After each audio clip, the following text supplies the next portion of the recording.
Hey y'all, and welcome to Geek Freaks. Geek Freaks. I am Frank, and I'm with Jonathan. What's up, y'all? And Squeaks. Squeaks.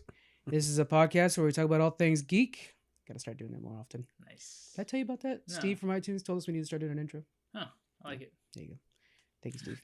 Oh, wow. Yeah. Let's start things off. I want to thank we have a new patron on Patreon, Ooh. the Ronan Geek Official Podcast. So I want to give them a quick shout out and a thank you. The money that's going from our Patreon is eventually going to be buying new mics for everybody else but me because my mic's perfect already, and some cameras because we want to start videotaping these things. And So you make us more professional. Keep going. yeah, we're going to become a class act over here. Yeah. So it's all going back into the podcast. It's not like I'm going to go buy a Ferrari. Yeah. I mean, look, if there's some spare Ferrari cash flying around, Right. we'll see what happens. I'll be but- pissed at my old Dodge. And I pulled up and your Frank's driving a Ferrari. Hey, oh, by the way, we're advertising for 16 companies. I shouldn't make a light of it. We did actually have an advertiser on board. I told you guys about that part. I didn't tell you why they're not on board anymore. Company went under. Yeah. Which one was that? It's unfortunate. Think Geek. Oh, okay. They're getting absorbed into GameStop, so it's Oh. unfortunate. Oh, They're getting absorbed I thought they in- already were. Is They were. Is GameStop in the position to be absorbing people right now? I think They're desperate. if people collapse together, they become one. Okay. Yeah. So they were their own standalone website, and we were gonna be doing some ads for them, but then no, they're GameStop. So. Oh, I thought they already were like a thing with GameStop. They might have been like in the It's a transition for a city, while, but then we got signed up for them. Anyways, it's not a big deal. Yeah. So, thank you very much, Ronan Geek Official Podcast. We truly appreciate that, Alex, and all that. Okay, so let's go ahead and dig into what are you guys playing right now? I'm into Skyrim now. Finally. Finally. Yeah.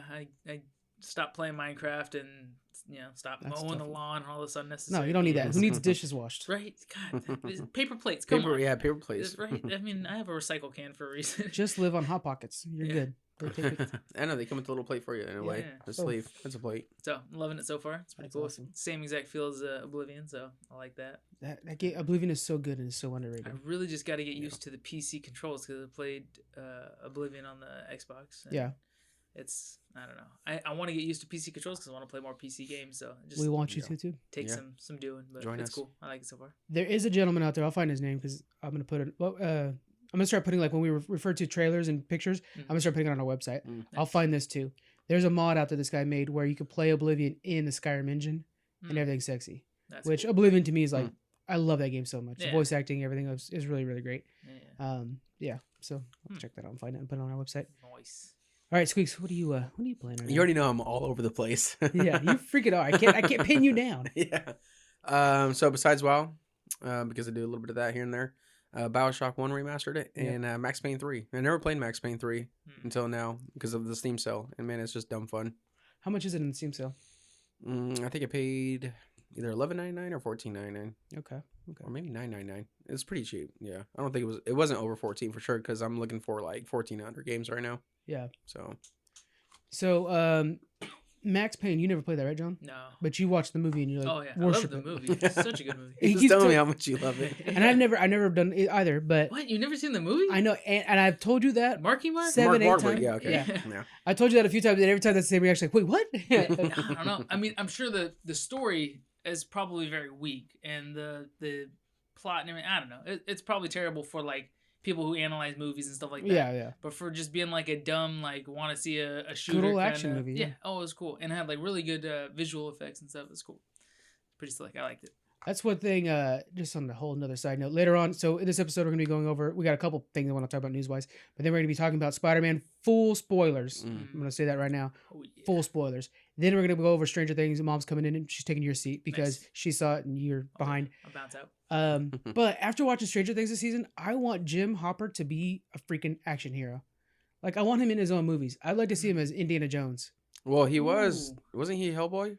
He was Hellboy, but Yeah. even he admitted like that did not go well. Did it? You Yeah. saw it, right? I didn't see it. I Oh, was I going thought to, you but I did. was just like, boy, the reviews were. I I know. normally don't look at reviews when I go to see a movie know. because this will happen. I'm that same The reason. reviews were terrible, apparently. When I saw them, and I'm like, I just don't want to waste my money then. I did that with Aladdin though. I trusted a lot of people that had negative inputs in that movie. You as well. I think Yeah. you had quite a bit some things to say you didn't like. all about Will Smith, pretty much. He's awesome. Yeah, but he's yeah, the only which good I've part. been hearing from multiple people. So that's why I didn't watch it. Usually every Disney movie I go watch in theater. So It's real hot and cold. My other brother went and saw it. Miguel went and saw it, and he really liked it. oh, okay. And so, I just think, I think he's not a hardcore Disney fan like us though. well, I think he has kids. He went with the kids, so maybe that's a different thing. I'm going for nostalgia, and I'm just Yeah. like, you're messing this up, Yeah. that whole thing. Could you see him playing a new Punisher? Will Smith? No, no. Oh, Hopper? Jim Hopper. Yeah. Yeah, I could see something like that. I want a little bit more rugged. I don't want something so polished or even Marvel or anything like that. Yeah. I want like a new Die Hard kind of thing, where it's just him and a gun and like an unfair advantage, or like oh, I got to take out these terrorists on this Rambo. train or something like that. Yeah. Some good old Steven Seagal kind of stuff. The reason, so it's funny because like my least favorite Indiana Jones is the one I want him in. I want him in Temple of, what's the one middle one? Hidden Temple. Indiana Jones in the I don't Hidden know the Temple. I order, think it's that. to be honest. So Indiana Jones in the Hidden Everybody Temple. hates you right now. Right. Oh yeah. No, I know. How do you not know the Indiana Jones movie? I love him, but I don't remember the one I don't like.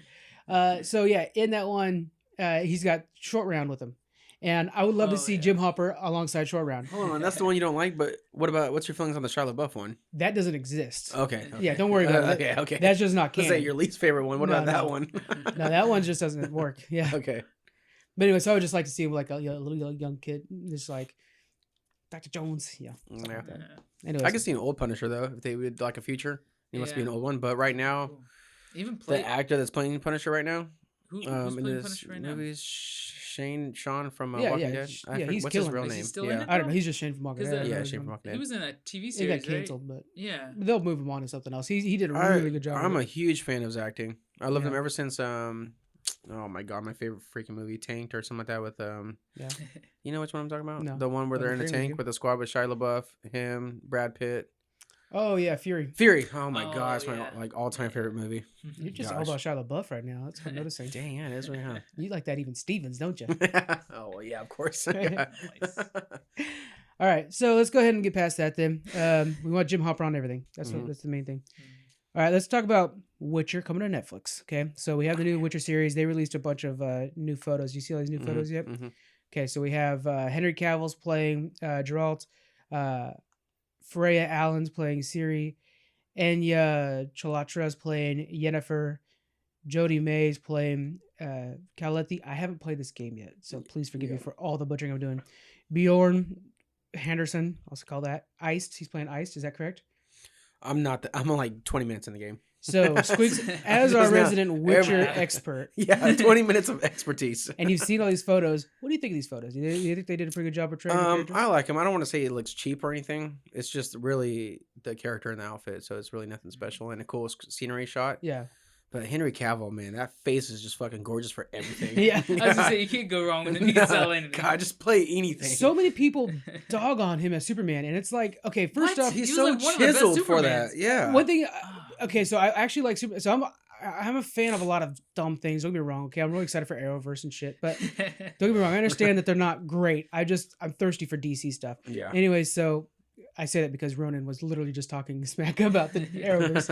It reminded me that I was listening to that earlier today. Anyway, so the Superman Return I think was good, but Man of Steel was way better than everybody remembers. Yes. I think if you Yeah. go back and watch Man of Steel, especially compared to the Justice League or something like Mhm. that movie was legit. That movie was Yeah. pretty good. I never not once did not like that movie. Yeah. Yeah. But everybody came out right away and started hating on it. It was That's like, crazy. you're not going to be happy, You first know, of all. maybe DC would be better not trying to do what Marvel's doing. Marvel's doing a good job Yeah. at building up separate characters and then putting them together in awesome Justice League movies or Avengers movies. Yeah. But maybe DC shouldn't be trying to make a Justice League. Just do independent characters. Yeah, they but then- haven't really done successfully independent yet so far, and yet Marvel did really good with Iron Man and all these Yeah. other separate characters. So they obviously have the power to put them together. But Yeah. maybe DC needs to focus on just making a really good Superman, franchise separate. The I Still think, ones, but a lot of yeah. us fans want to see that Justice League. But I get what Yeah. you're saying because it took Marvel a long time before that happened. They- So and they built maybe it piece by establish piece. better worlds and Yeah. Yeah. because what was the best one so far? I mean, Wonder Woman. Aquaman. And it's already Either way. Which one's that one? Aquaman? Wait, you haven't Oh, seen Aquaman? Aquaman. I thought you said Alchemy. I was Uh, like, what's that? That's a new one. I Really? invented. Ah, man, that felt just like a Power Rangers movie. But I think that's what it was. So here's the thing. Yeah, different taste for each one. Is that what you're Well, what I'm saying is Aquaman I don't think was meant for me or you. I think it was meant Mhm. for the kids to get them into Yeah. comic books again, Yeah. which we have to remember that that's what comic books originally were for. Yeah. So I liked it because I thought, okay, me as a young kid, Aquaman, I would be dressing up as him for Halloween. Yeah. So I was like, this is what we need in the industry. We need kids to get into this stuff and carry on. Yeah. Old Justice League movie that came out. No kids watching that and just like, oh yeah, this moody thing where we're talking about complex. Oh, Batman's sad and he's trying to come back. Nobody gives a crap. They want to see Batman kick butt. Yeah. So that's what we, I like that idea of like, okay, this movie's bringing in the younger audience again. Yeah. Without being stupid, like it's not silly. But Witcher. Yeah. Getting back to Henry that. Cavill. So you think Henry Cavill did a pretty good job looking? I like how he looks like grounded, like okay, that's not fake, kind of thing. Yeah, like that. no, whoever the makeup artist, I like how they just didn't overdo it with the big. He had a scar, right? Yeah. Even the picture, Yeah. it wasn't like too overdone. Right. Like with the game, they didn't try to blow that up on his face. Yeah. So yeah. That's one thing too. When fiction meets reality, when you're doing that type of things, it's hard to get the scars down because, for example, Tyrion in Game of Thrones, in the book, his nose is cut off. Oh. Yeah, because he has a scar across his face. In that process, his nose is actually cut off. So when it was like, oh, here we go, it's time for this to happen. Yeah. We were wondering how bad it was going to be, and they ended up doing the scar, and it was like, okay, we get what you're trying to do. It's classy. Let's just go with that because I don't want to see you guys try to CGI nose the whole time. And it's hard because they have to make him a likable character, but by defiguring his face, he's already a dwarf. They're trying to not make him look like really trying to look like Igor or some shit. Well, that's the story-wise, they're trying to push his visual, his presence so down, so it's all about his intelligence, So it's kind of one of those things where it's like, yeah. I think they did an excellent job of that. So yeah, I think the scar on Geralt looks good. Any of the other characters you have any comments on? No, I mean I think they did a good job of making and I'm super for this, and I want to get into this with Spider-Man. I'm super for wanting the character that they cast look like what we grew up with or got used to or whatever. Yeah. And I think they did a good job. I mean, they didn't go. I mean, the rest of the cast looks exactly like the characters in the game. Yeah. There's some situations where you can change the character to mold, what you want it to be for a really good series or movie or something like that. But more often than not, we'd much rather use CGI or whatever you gotta do to change the person or just cast them right. Yeah. To match or meet what we expect from the comic books. Yeah. Yeah, I think they did. I mean, they look good. I'm going to start playing the game. So I know we've talked about it in E3. I was so excited for it to come to Switch. But then Steam Summer Sale happened. And I bought it in the Steam Summer Sale. It was so cheap. What are you going to do? You get it for 15 or 50 or 60, whatever it was. Yeah, it's a crazy deal. So I bought it. I will be playing it over the next few months. Yeah. Right now we got WoW. So it's kind of our new patch for WoW. You guys listened to our long episode about that already. So. But yeah, I'll get around to it and then we'll have a discussion about that. Same. I'll try to start when you start if Okay. you don't take too long because I'm trying to do BioShock and Max Payne since those are quick games. Yeah. Before I get into another like BioShock is a so good. I know. open I world wanna play game, BioShock all over again. Yeah. So good. Before we get started in the whole BioShock discussion, You did get it on Steam, right? Yes. Oh, okay. Yeah. All three of them do it. if you do, use my account. Right. All right. Little Mermaid remake has found their area. Oh boy, I think it's okay, Okay. but they found their Ariel. It is Halle Bailey. Mhm. Okay, I want to make sure to say that right because it's not. Here we go. Let's Google that. So So- this is a live action Little Mermaid movie. Yeah. I had no clue Yeah. they were doing. Oh, this. they're gonna make money. They're gonna make money. This is how they do it. God. So the trick here is it's Halle Bailey, not Halle Berry. Yeah. The internet's been confused on that. Halle Berry did come out and congratulate her and Yeah. like that. So she's, I don't know her. That's my thing. She's a Disney star. Yeah, she was found by Beyonce, I believe. I Oh, think was she has she? a sister and they're singers. Yeah, So she is an Beyonce found R&B her. singer, but she has been in Disney projects. I'm looking Okay. for here. She's on Grownish, which I haven't seen that yet, but it's part of the Blackish family. Yeah. Let It is Shine. Are they the same thing? Tied together? Grownish and I didn't It's know the same. that. Okay. The oldest daughter in that, the daughter. She ended up leaving different colleges. What Grownish is supposed to be okay. about. And then Let It Shine, and then she's in Last Holiday, which I think Last Holiday is the one that I love. Yeah, with Queen Latifah. Queen Latifah. Yeah. I freaking love that movie. That was a good one. Yeah. So the internet was really pushing for Zendaya to have the role, which I freaking love Zendaya. Yeah, Which I MJ and Spider-Man. love her in anything. Yeah. She She's is pretty cool. awesome. Yeah. Yeah. And in this Spider-Man especially, like we'll talk a bit more about it, but Yeah, I like how they totally recast who MJ's supposed to be, like well, just different Yeah. character to Yeah. meet the new Spider-Man. she's like got this edgy thing about her, Mhm. and like she could like she's We gotta acting save so that. damn We gotta hard. save that. Yeah, I know. I know. I know. It's, I'm gonna it's talk about definitely it more too. what the modern day cute schoolgirl is to like kids. Yeah, she's a little more like edgy and emo, and she's Yeah. she's obviously into some murder stuff, so that's cool. Sorry, I listened to murder stuff. So, okay, this is directed by Rob Marshall. He says, after an extensive search, it was abundantly clear that Haley possesses the rare combination of spirit, heart, youth, innocence, and substance, plus a glorious singing voice, all intrinsic qualities necessary to play the iconic role. So I think that was the key to this whole thing is he didn't really care so much about your acting chops. You need to be able to sing because that's Ariel's gimmick is that she's a singer. Yeah. You know. Sure. So you're not a fan of her. Well, real quick. So that leads into like, what is this movie going to be? Is it going to be like a super musical like Aladdin? I'm assuming. Or can we get something that's a little toned down like Beauty and the Beast and Cinderella, where it's not Jungle Book was really crazy? good that way. Yeah. So. But did you not like the singing in Aladdin? I didn't watch Aladdin. I refuse to until it comes out for free. The singing in Aladdin, I think. Like Disney. I'm just saying. Did you see the Aladdin one yet? Yeah. Oh, it was good. The singing in Aladdin was pretty good. I didn't like their original songs. I liked the old songs. Exactly. Yeah. I feel I don't know bad to why they say did that that. because I know they put a lot into it and they're trying to do Yeah. the whole Frozen like girl empowerment kind of thing Yeah. and stuff. But I prefer the classic. I like the twists and additions they put on the classic songs. They did a pretty good job at updating them a little bit. But the fact that at least they kept majority of the original songs was awesome, and they did a really good job with them. And I brought it to you yesterday. Was you have a marvelous script that everybody fell in love with? Why are you twisting it? Yeah, You but know? people. I Want mean, you can something put your new, own too. twist to it, but to add like extra songs and whatever, I don't know. They still have the originals though in there, like with the Aladdin of one, course, you know. And it's amazing because they do surprise you. Will Smith, I think, did really well in Aladdin. Amazing. And that song, his genie song, was probably the best one. Yeah. Was it You Never Had Fun Like Me? Yeah. Yeah. Because if you were to tell me they were trying to do that in live action, I'd be like, that is impossible. Yeah. He's doing too much magic. Yeah. No, they nailed that part. They nailed it. It's crazy, which surprised And me. they took his classic song that was already well known by everybody and loved, and added like a little rap and stuff to it. Made it, like, that's hit yeah, the but bottom. it was Awesome, even yeah. it was even tastefully done too. Because I was a little worried, like, don't Yeah. start doing your old school, get jiggy with it kind of thing, you know.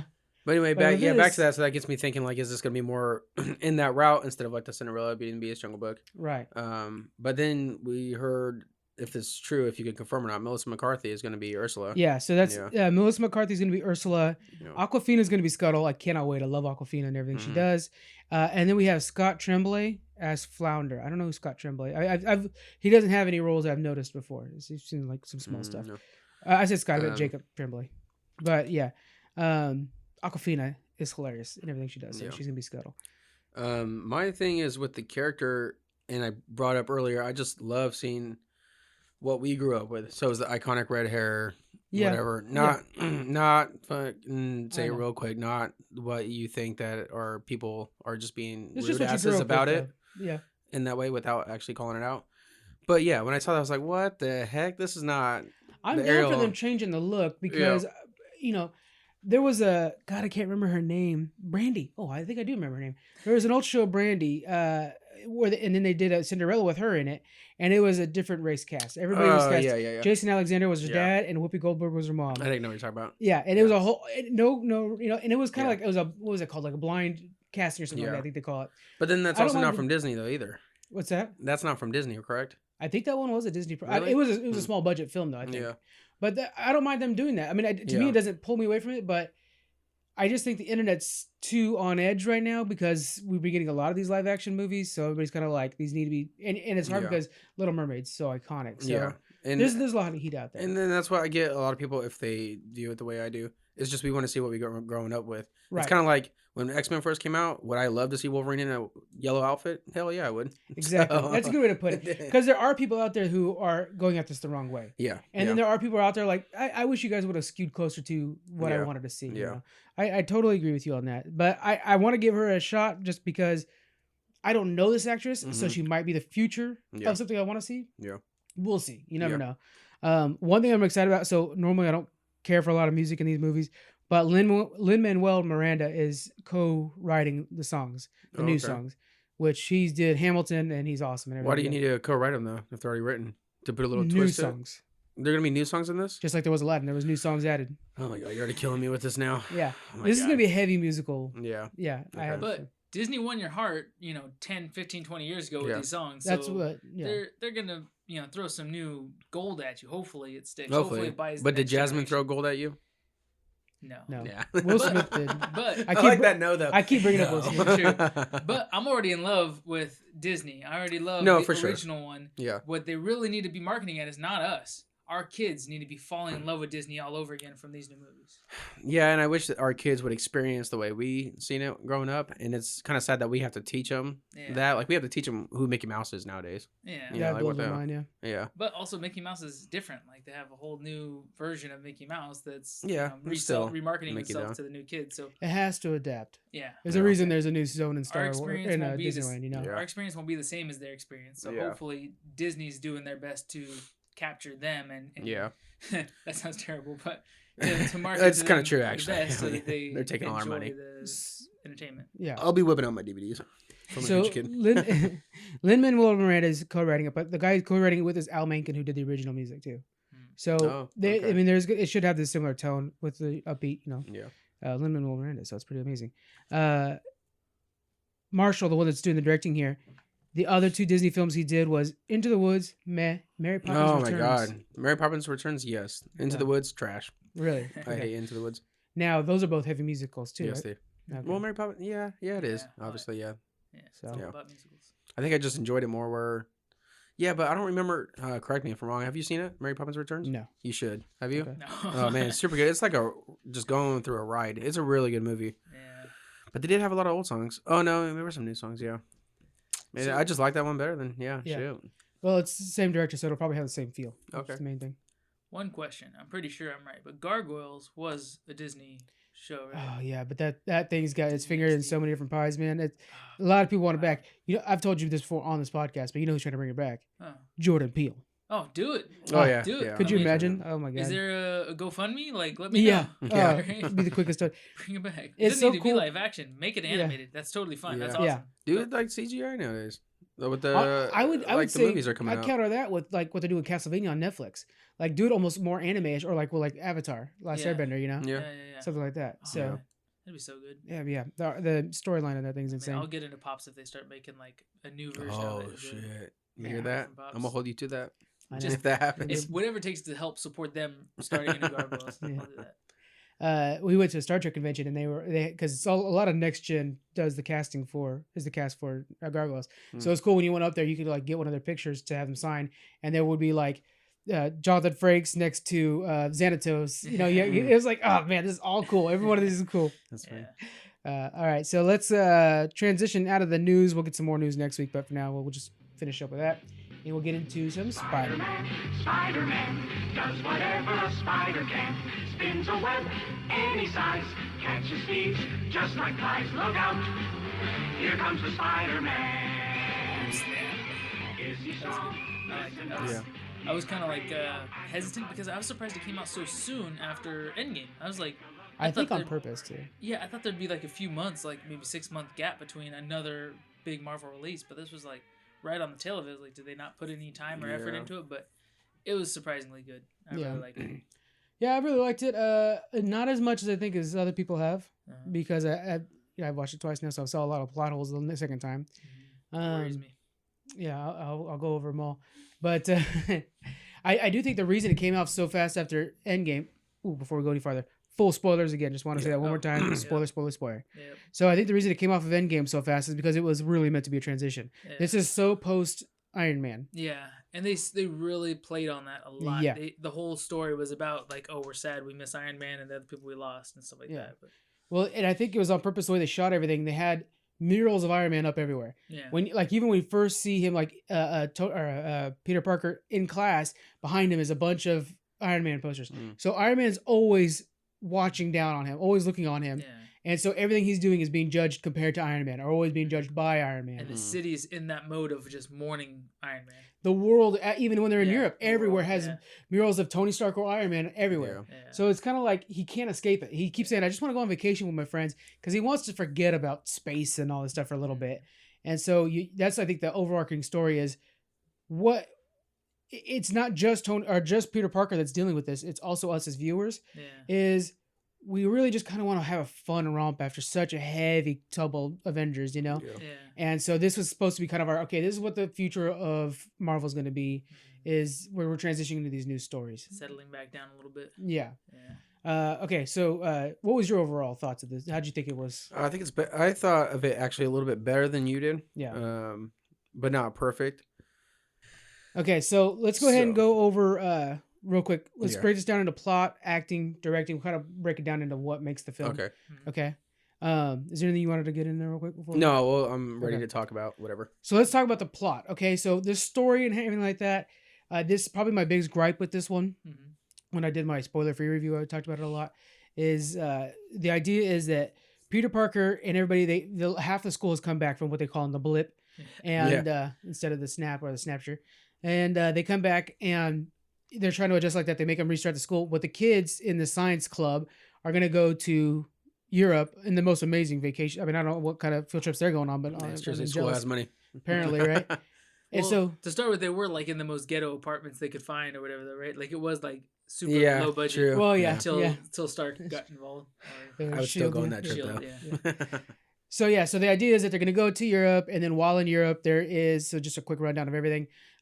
These elemental monsters that are attacking, and surprise, there's a hero from another universe that's like, oh yeah, they would have destroyed my world, but I'm here to help stop them from destroying yours. This hero is Mysterio. He's visually amazing. Yeah. And it's played by Jake Gyllenhaal, also amazing. And so they're working together the whole time. Spider-Man's fighting this idea of fighting them because he's like, look, I just want to be Spider-Man. I just want to be Peter Parker, and I don't want to be Spider-Man. Fury is adjusting the plans to make of his trip to make it to where he's having to fight the elementals. The B plot, which is very important, is he had inherited these glasses from Stark that basically give him control of Stark drones. And which is kind of like a global defense system almost. it right? really Like is. It's given to the 16-year-old kid. Launch them anywhere. Yeah. Yeah. It's pretty cool. So then we get to the halfway point of the movie. I'm gonna say spoilers one more time. Yeah. And then if you know Mysterio's comic book storyline, you're not surprised by this because Mysterio was full of shit the whole time. Mm-hmm.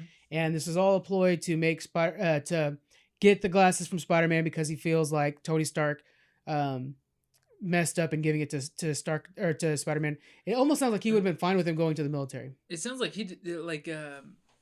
Peter convinced himself that Tony didn't make a mistake, but he intended it in a way that I didn't understand. That Peter didn't really understand his intentions. That Peter knew, or that Tony knew Peter wasn't the right heir to the power, the throne Edith, of Stark. Yeah.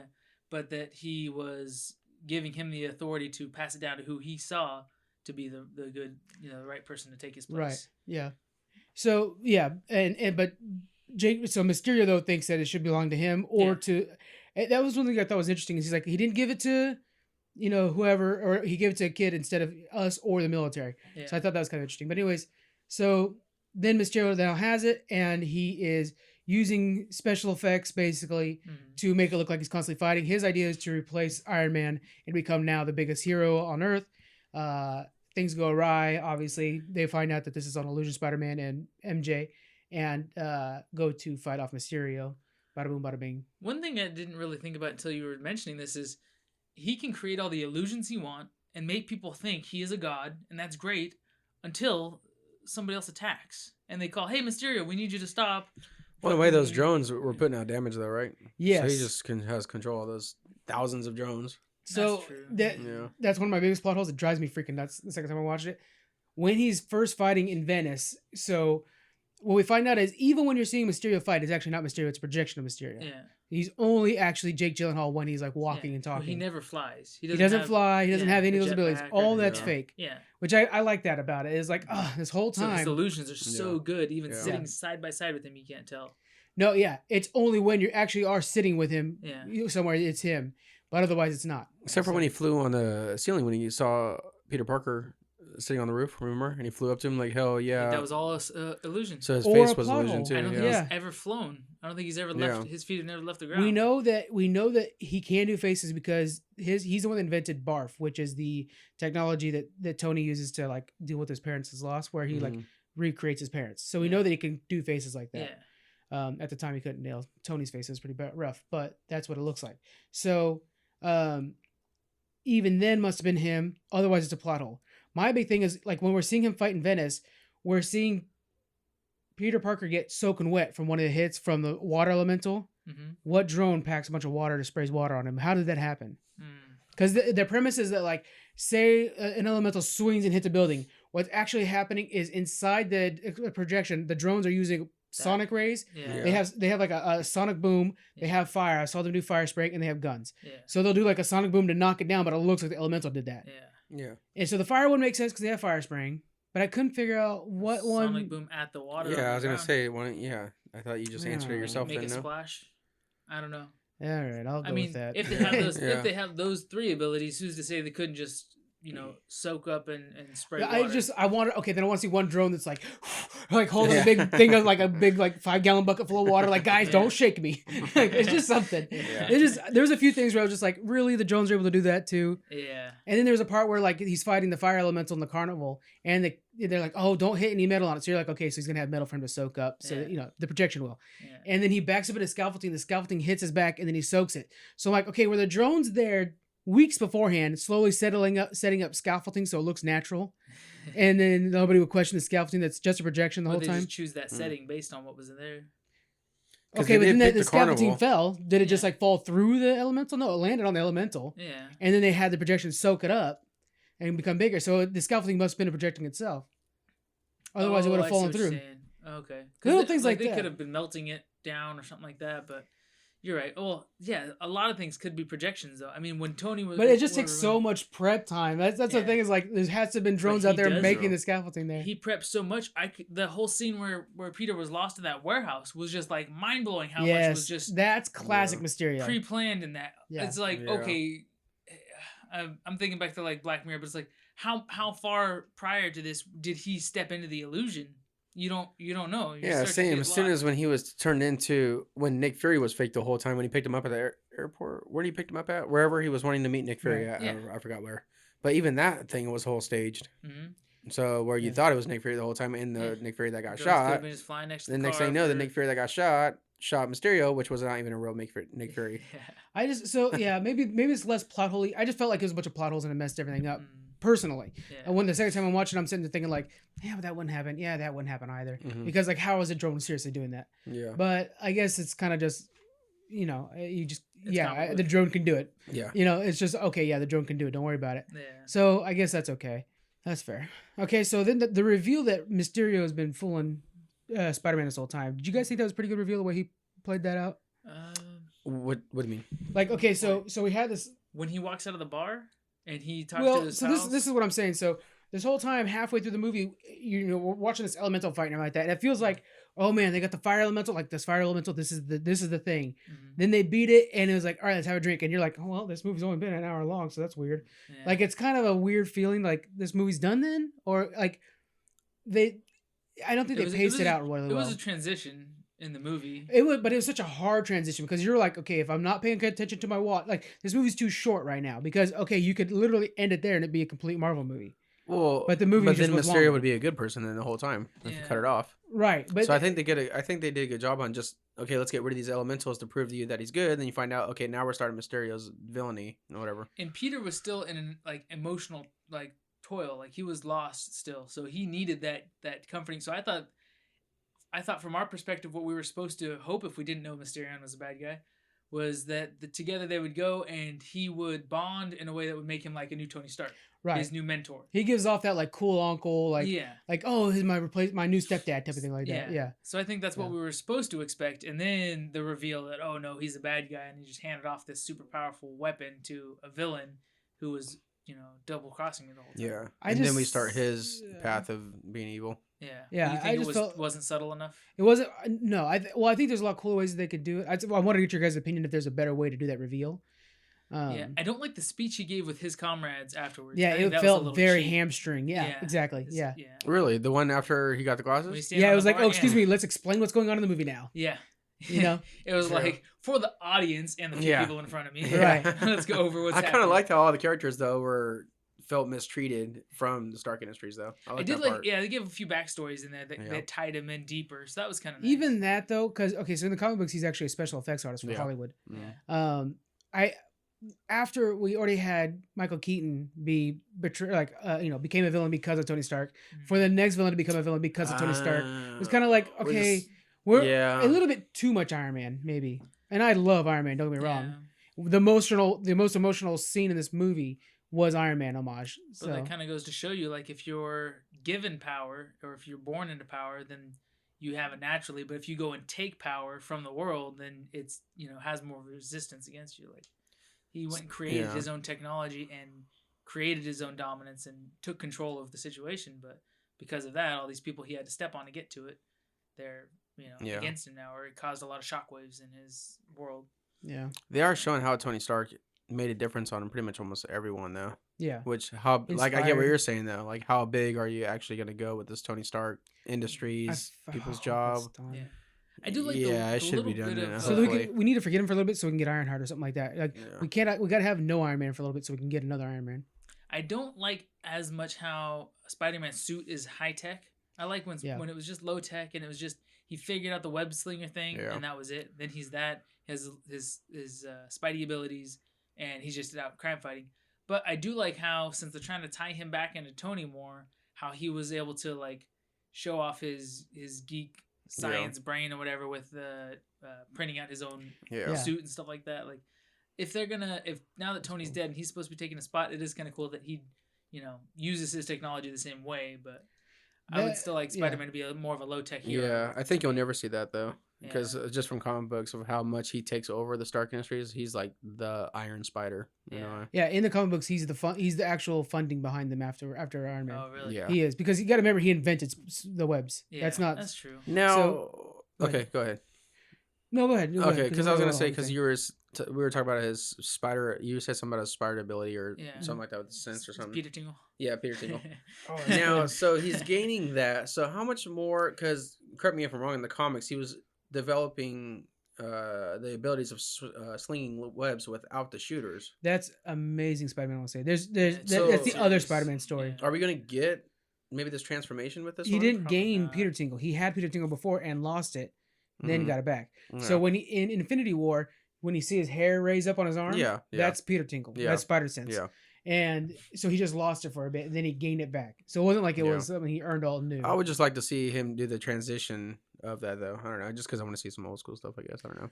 But that'd be hard to write into the show that wouldn't upset people, though. Tobey Maguire was it basically. Yeah, but he didn't have the technology. Imagine I created this technology to shoot a web, and then somehow I got sick one day, and I woke up and I was better, and now I can shoot a web naturally. That's just so weird. It's funny that it's so funny that you. Well, the thing is, like, I never liked the Spider-Man version, the main Spider-Man version, where he has web slingers. Yeah, I always liked the organic Spider-Man. Yeah, same. And that's the least common one. But yet, when you look at all the new Spider-Man spin-offs, organic web slingers always like one of the things they add in on them. Yeah. It's like it's clearly something that they want. It's just that they're not giving it to Spider-Man himself. But then it's like, what abilities did you get from being bit by a spider? Strength and climbing. Sense. Which I was squishing many spiders in my life. They can't sense it, me coming. Yeah.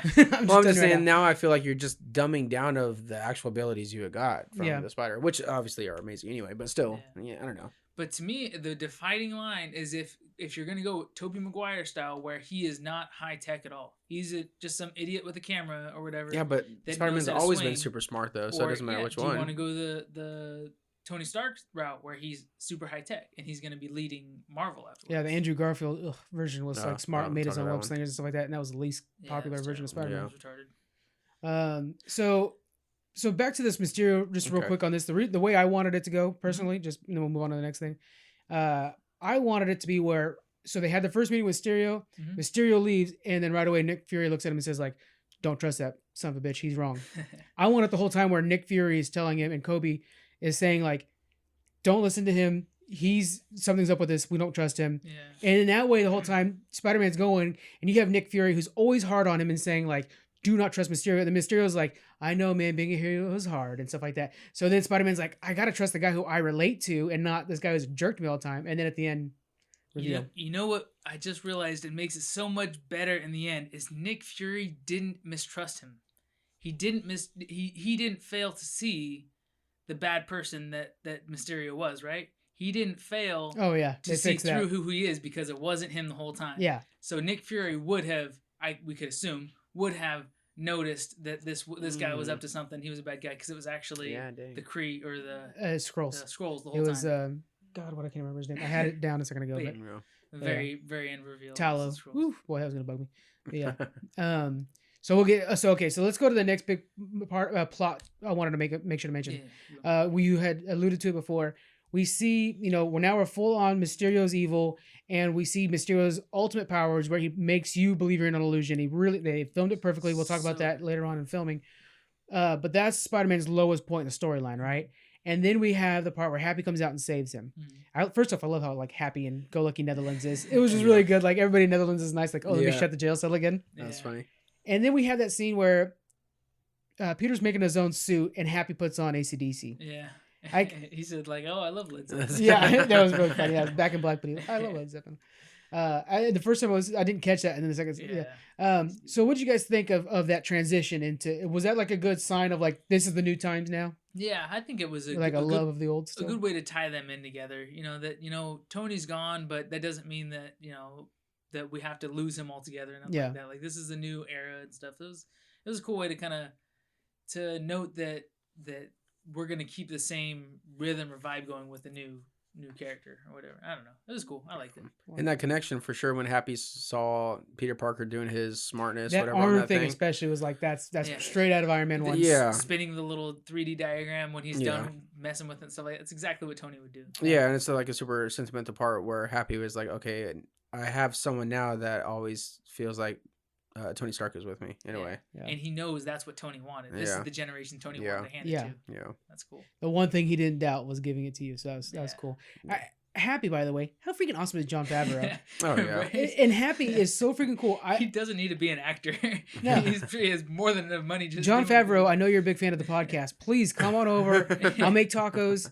Come on over and let us know how Lion King's gonna be. And Mandalorian. He's like in the middle of everything right now. It's crazy. I know. So want to be his friend. yeah.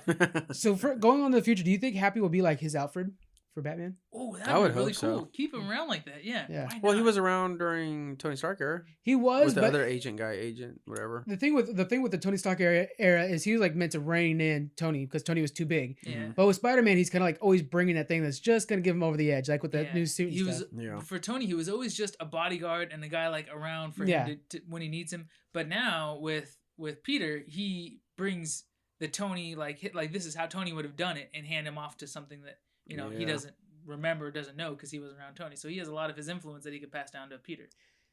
Yeah, That's kinda cool. it's hard to like say he'll always bring tech because eventually he'll run out of tech, and Yeah. eventually Peter Parker will He overdo making that his tech. own. Yeah, make his own. Yeah. But if he can bring down like wisdom, Yeah, communication. like Alfred's not connections. smarter than Yeah. Batman, Yeah. but yet Alfred will kind of ground Batman all the time. Be like, Yeah. you need to rest and sleep, kind of thing. That's what Yeah. Alfred would say. That's something I could see Happy saying to Mhm. Spider-Man. So one thing, going back to that scene you were talking about with Peter and the illusions and stuff like that, I'm surprised that Mysterio didn't use a small, going to Alfred and stuff, a small,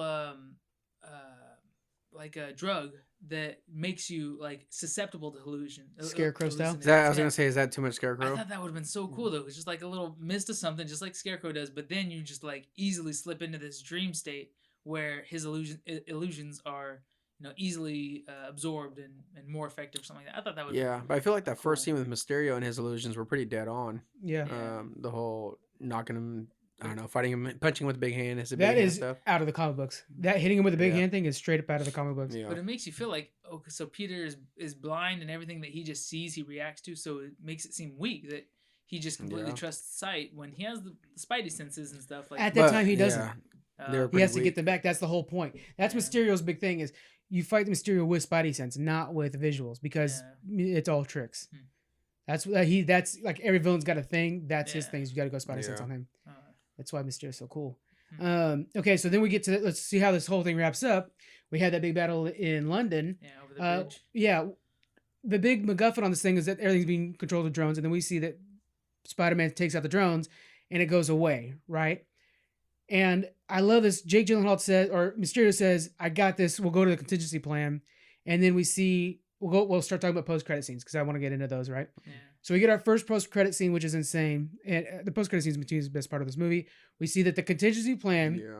was staging that Spider-Man's the villain. Yeah. We see that he's wearing his Mysterio suit in that, so that was Yeah. projected on, Mhm. and saying like, oh, this is Spider-Man's taking over the Stark Tech. He says he's gonna be the one that replaces Iron Man, yada yada yada. And now, one line that I think was really important. He says, "I banished the elementals to the other dimension." So it kind of like when you see the elementals go away, it's like, oh, well, that's what it looks like when you banish something He to another. claims, I was the hero, but Yeah. now Spider-Man's killing me and taking authority. And I like how like because everybody must have seen like, oh, they're fading away. Like what the heck is that? That's obviously a projection. No, that's elemental shift or that's dimensional shift. You don't know yet. That's Yeah. dimensional shift. Like it could be blamed away.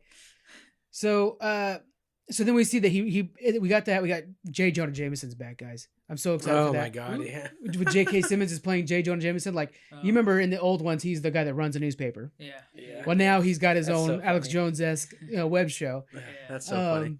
and he says, "This is Spider-Man. You got to get Spider-Man," And then he says, "Peter Parker, Spider-Man." Yeah. I mean, boom, boom, boom.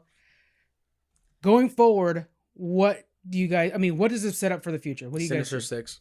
You think Sinister Six? I'm already saying it Yeah. because I feel like every time when you see a Spider-Man movie that they know who it is, that one villain goes after him. Well, Yeah. now it's when they find out by themselves. Now it's publicized to where, okay, can we start seeing like a better Electro and Venom? Hopefully that opens up the door to bring Tom Hardy in. Yeah. And then Carnage is in that, I believe. Mysterio's already in that, right? In the Sinister Six? Yep, he is. So you still have his conscience, or like you said. At the end, we did see Mysterio be loaded. Well, we saw something get loaded up. I'm gonna think it's Mysterio, but there is a Jones symbol there, so I'm not sure. Yeah. It could be the Jones tech too. Because be think Edith. about this, though. You said Mysterio in the comic books was the special effects guy. Yeah.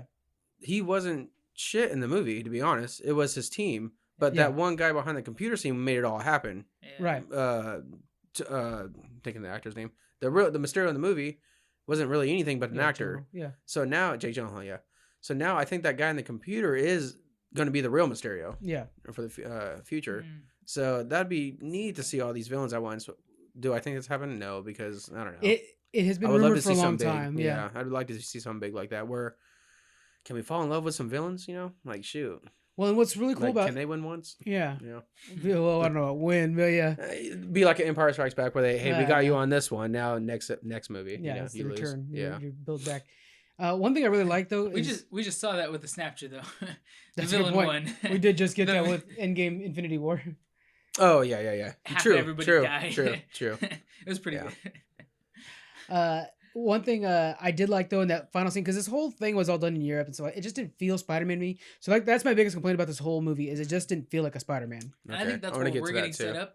Is I think the next movie is gonna go straight back to home. I love It is it. gonna be 100% Peter Parker, and the city is gonna be the hero and the villain. I love exactly. Now the people will make statues of him. They will love not Spider-Man but Peter Parker, but he's the hero that saved all of us, and they're gonna hate him and search for him, try to murder him because he's the one that betrayed them and let Tony Stark die and whatever Yeah. else they want to blame him for. I think it's kind of like same thing with Daredevil's the same way where like the cops are after you, Yeah. but like the ground level people know like you're saving my cat, you stopped this burglar from robbing me. Yeah. So a little bit more of the ground level stuff, Like his bully at school that always talks shit Flash about Thompson, him but yeah. loves Spider-Man. which yeah. is a villain in the future as well. Yeah. So was Ned Leeds though. He's a goblin. So Mm. that'll be interesting how that's gonna work out. Yeah. His So they'll best probably friend. play more into his friends too. Like, I don't know, that'd be kind of good. There's no way Brad's walking away from this and not becoming a villain. I don't know if in the comic books he's a villain. I have to check, but he's definitely got to hate him after this. But yeah, we're back in New York next time. We have the people against him. The animated series in the 90s was really good, but the thing that got me like really into Spider-Man, I don't know if you remember this, John. I know we owned it. Was the PlayStation 1. Oh my yeah. god, yes. Okay. Yeah. I remember that with the Carnage God, storyline just give me in that Yeah. one. PlayStation 1 games, Stan yeah. Lee is the narrator. Oh yeah. Yeah. Yeah. Oh my That god, was so give good. me that. Holy shit. There was two games, right? Two Spider-Man games. Yeah, on there was two. I PS1? didn't play number 2, Yeah. but I played number 1. Oh my Yeah. god, so many times. They were cool. That was Yeah. the pinnacle of Spider-Man for me. That got me Heck so yeah. into that character. Mhm. And in that one, I don't know if you guys remember the first level. You're jumping from rooftop to Yeah. rooftop, and the Yeah. whole time you have to like watch out because the cops are shooting at you. Yeah. Yeah. And so like you were just like you're always on the run, and you were in the Mhm. sewers in one moment, and you were just always Yeah. trying to I remember following Venom into the sewers. yeah, Yeah. exactly. Yeah. And you're trying to be stealthy the whole time, not because of the bad guys will see me. No, it's a lot of times because the cops are after me, so I got to be stealthy. Yeah. So I'm excited to see that version of him. Damn. That'd I just be hooked on my PS2. I got to try to find that game. Yeah, it's a That'd be classic. kind of cool if they start out with like Venom as an ally too for like the first movie. Well, I and feel like they then- did that with the Venom movie. Because I was I upset. I haven't seen the Venom movie. Okay, yet. I was I'll admit upset to the point like, bro, why are you saving the world? that. Yeah, Yeah. It'd be cool to save the world from like destruction, which is kind of like what he did. yeah. But okay, now I need you to start like Yeah. really. And Venom, He's as that far guy. as I understand, Venom would only save the world in selfish ways, right? I mean, it's Yeah. only It's- yeah. self-preservation, self-gain. Yeah. And then once he stops being the hero or getting what he wants out of it, then he's gonna turn Yeah. and take whatever he wants anyways. One last thing on the plot before we go too much farther is the idea that now they made Spider-Man a villain, right? Mysterio did that. How is that going to affect him replacing Iron Man? Ooh. Can he even do that now? I mean, nobody. Iron Man's always kind of been on the fence too. Didn't the people often see Iron Man as a villain because No, Stark Tower. Before that, maybe, but Other countries were. Yeah.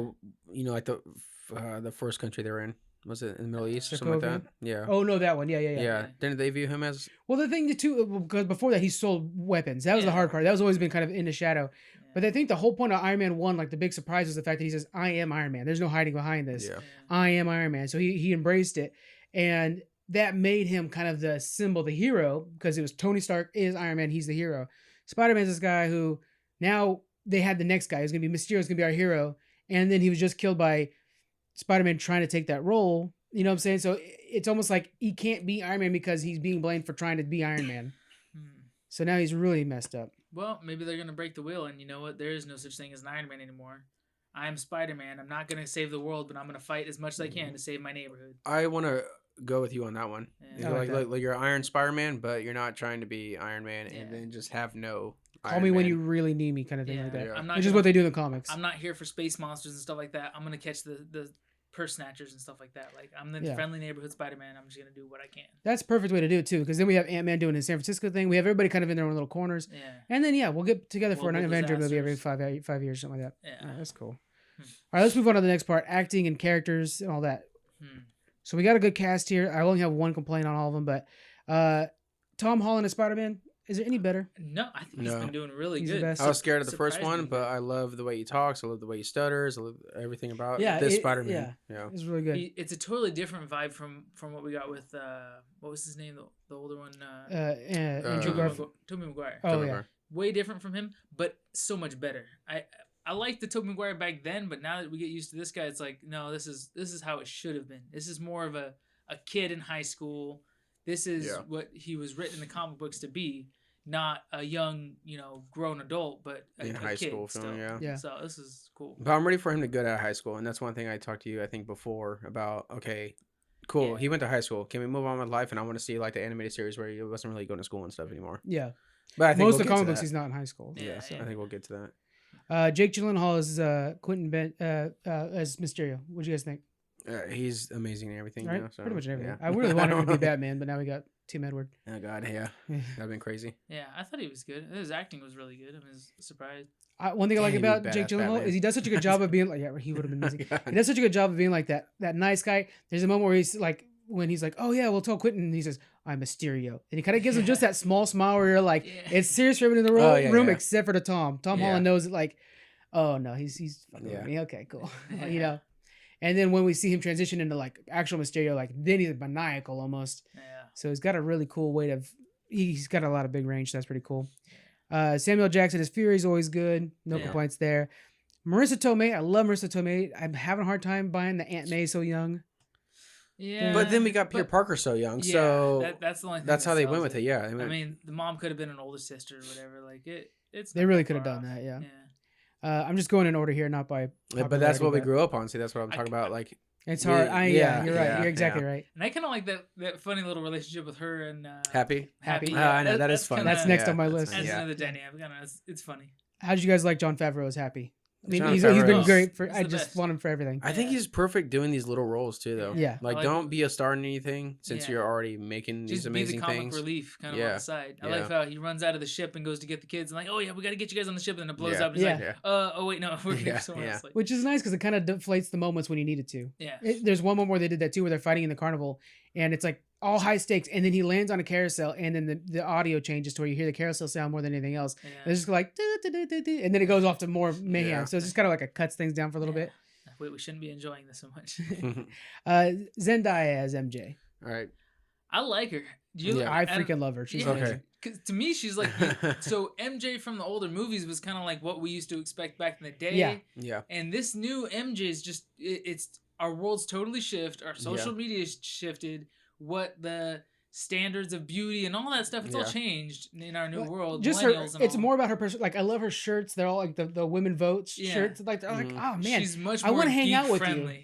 Is to me, which is what much more geek and comic friendly. Yeah, I think that's because the old one, like in the Tobey Maguire ones, I didn't care to hang out with her. She's like the jock chick that all the she was just out of my league. This one, I'm like, we could be friends. Yeah, let's go play Pokemon cards. Like she'll go to the Comic-Con with you. Yes, thank you. Finally, somebody's saying it. That's what I want. I want a Comic-Con. Yeah. So my thing. Here we go. Okay. Of course, I love the classics, so I would love to have my redhead back. Yeah. But damn, I love this Mary Jane too. All So right. I wanted to trick you guys. So, because look, I know nowadays, we want to twist in things and whatnot, and it's Hollywood, so they hire whoever. Yeah. But it took me this movie to finally be like, man, I really like this chick. Yeah. This movie, we finally got to see her acting. The last one, I don't think we got enough of it. Yeah. And then later on with Mary Jane, like redhead classic Mary Jane, she works for the news later on and whatever, and she's like super into that stuff. So she's acting like Zendaya is when she's like hitting the robots with this stuff. So I feel like that transition is okay, different look, but still going to get a more adventurous Mary Jane, I guess. Yeah. That's willing to be in the battle. Mm-hmm. Yeah. Yeah. The fact that she's into murders, I really like, because like we kept talking about Black Dahlia. It's like top 5 murders in the world. Yeah. And my favorite murder is a good podcast. You guys should check that out. But I was just like, that's gonna transition into her being a reporter easily. Yeah. She'll be like on the beat and like in a murder case, whatever. And like, there's something wrong. I see webbing here, and it's the wrong kind of webbing or some shit like that. It'd be Venom's webbing. Yeah, exactly. Oh shit. All right, so we have Ned Leeds by Jacob Battalion. He's good. I want to see how they're gonna make. Who's this one? His best friend. Oh, yeah. He's very funny, but I keep thinking he's gonna become the Hobgoblin at some point. So how's that gonna? Dude, he can't be. He is not the type of character. Okay, I like my things old and classic, but no, this guy's not getting on a hoverboard or whatever that thing is. Like, I'm just saying it. I am overweight and I feel the struggle, but I understand I'm not gonna be the next Hobgoblin. Rhino, don't get me wrong. Hobgoblin, not so much. Yeah, I would love to see a good Rhino. Doc Ock or something like that. Yeah, but I'm just saying this Ned Leeds becomes Hobgoblin. Like the character's name. These Flash Thompson. I don't remember which one, but he comes one of them too. And he's a cool character. But honestly, in the story, you could have completely cut out him and his girlfriend's storyline, and it would have been just as good of a show. I think it's just for comedic stuff. Yeah, too much funny stuff. What do you think about that? Yeah, there was a little bit too much of that. Yeah, they could have cut down on it probably 20-30%, and would have been just fine without it. Mm-hmm. I paid attention to you guys during one gag that I thought was totally stupid. And I noticed everybody else laughing, but you guys didn't. The bell gag, when he's hitting his head against the bell. That was stupid. So dumb, right? Were we supposed to laugh at that? That was slapstick. Exactly. The people next to me that had kids were all laughing hilariously at that. What about the first time you saw it? Were people laughing? Yeah, I wasn't paying attention because I was so off put by it. This time I knew it was coming, so I was like, okay, let me pay attention. Let's get a read of the room. You two were stone silent, but the kids next to me were like, ah. So is this not a superhero with super abilities that fights crime and saves the day? And here he didn't have a spider stumbling sense, his so face he into didn't. He didn't know he was going to hit it a second time. That was just too simple. I won't make too big a deal out of these guys because I talked about them a lot in the last podcast I did this. But JB Smoove and Martin Starr as the two teachers, I thought was really cool. I want them to be like an all future like kid animate or kid MCU movies. Yeah, no, it was really good. Miss Marvel and stuff. I like how he's saying, "Was it when in Rome, do as the Romans do. When in Italy, you have wet socks." Yeah. In Venice, yeah. And then he's like, "Which shift do you want? First shift or second shift?" I'm gonna take third shift. I'm taking an ambient. I'm like, oh man, it would be cool if they did some crazy side story where like, okay, these two run the X-Men Academy. Yeah, I know. Something like that. They're hired. I would love it if they're hired at Xavier School for the Gifted and they're just like math teachers, but guys, don't tell them they have superpowers. Oh my gosh. That would be hilarious. Oh man. The only other character I want to mention is Remy High. He plays Brad Davis. He is the other romantic interest that's interested in MJ. What did you guys think of him? I could see him twisting to a Hobgoblin. Yeah. He did a good job playing kind of a little douchey, but his character was really low played. It wasn't. You didn't see too much of his acting or something like that. I like the actor. My big complaint is he's way too old for the role. What did you guys think of that? Yeah. Well, because that's when they did the story of like everyone grew up that wasn't blimped, and then there's the blimp. Well, I get that, but he would be the same age as them. Yeah, they shifted all the real life actor. Remy High is 32 years old. Everybody else is 22 and 23. Man, he's 32 years old. Yeah, I think he's good for 32. Because he's in Marco Polo. Yeah. The reason I know is because he's in Marco Polo. No. And so in Marco Polo, he plays like a 20. Yeah, but he's supposed to be older though. No, he's not. He's supposed to be the same age. No, he's the one that didn't get blimped. No, right, but he was a little kid. They showed in the memorial in the beginning. Yeah, and they say he grew. Whatever. Right, from like a snotty like 12-year-old. He was 5 years younger than them, and now he's at their age. Oh, I see. Okay. I'm thinking like if they were just the same. No. Because they moved everybody. That would around. make more sense. If you're older now, you're moved. Somewhere. I didn't catch that he was under them. Yeah. I just wish they casted somebody younger. To me, I know it's because maybe I know his past work. He just felt he's like a Crazy Rich Asians and stuff like that. He's in a lot of stuff. What do you play in Crazy Rich Asians? He's just one of them. I don't remember which one. Oh, that's one just of the Crazy Rich ones. He's probably not even in that movie. No, he is. I know he is because I was like, oh, hey, that's the guy from Marco Polo. Oh, you know what? Jackie Chan is in it too. Cut that out. Bro. Cut that out. I'm leaving it in because it's too funny. But yeah, I wish they could have casted somebody else. I really like the actor, but it wasn't a good role for him. Okay. Any other acting shout outs you guys want to give? I want to shout out to just the movie on making it truly like comic book style with the villains from even the first one. Of course, you got to change Vulture a little bit. Okay, he's just an old bald guy that flies in a suit. Cool. Yeah. But how they brought the Vulture in a whole outfit and then Mysterio by itself looked amazing compared to what we grew up to. Yeah. So. Yeah, Jake Gyllenhaal did really good. Oh, he's so amazing. I hope he's in the future stuff. Yeah. Last bit, I want to talk about special effects and CGI. Mm-hmm. This one was really heavy on the CGI because it was literally about illusions. Yeah. So let's first talk about the illusions of when we have a monster parading around in town. How'd you guys think that CGI looked? Did you think it was pretty good? I think it was fine. It was enough to MCU level at least. Yeah, for sure. Mm-hmm. It was pretty good. I mean, I feel like they didn't need to put so much into it really because it wasn't such a high. I mean, it was you're putting all your focus on it, but it wasn't so critical that it looks super crisp or sharp because it's some random monster. It's shit flying around everywhere. You're not really focusing on one detail of it or anything. Yeah, it's just a mess easy. of images coming at you. Yeah. It blurs together. I want to give a special props though to when he's actually in the delusions, like when he's fully encased in those. Yeah, God, that scene. That to me is the most Mysterio possible because he's such a terrifying villain that way. Mm-hmm. And even that final scene when Peters gets the spider sense back and he's like, come and get the glasses, and he puts the drones in front of him, and then he puts the illusion in place where it looks like this long hallway, and you're just like nightmare mode again. It was super good. Even up to the last minute, because so you guys have seen Black Mirror, right? Yeah. You've seen the episode where the guy plugs into the video game and he's in the so. Oh yeah, the nightmare one. House. Yeah.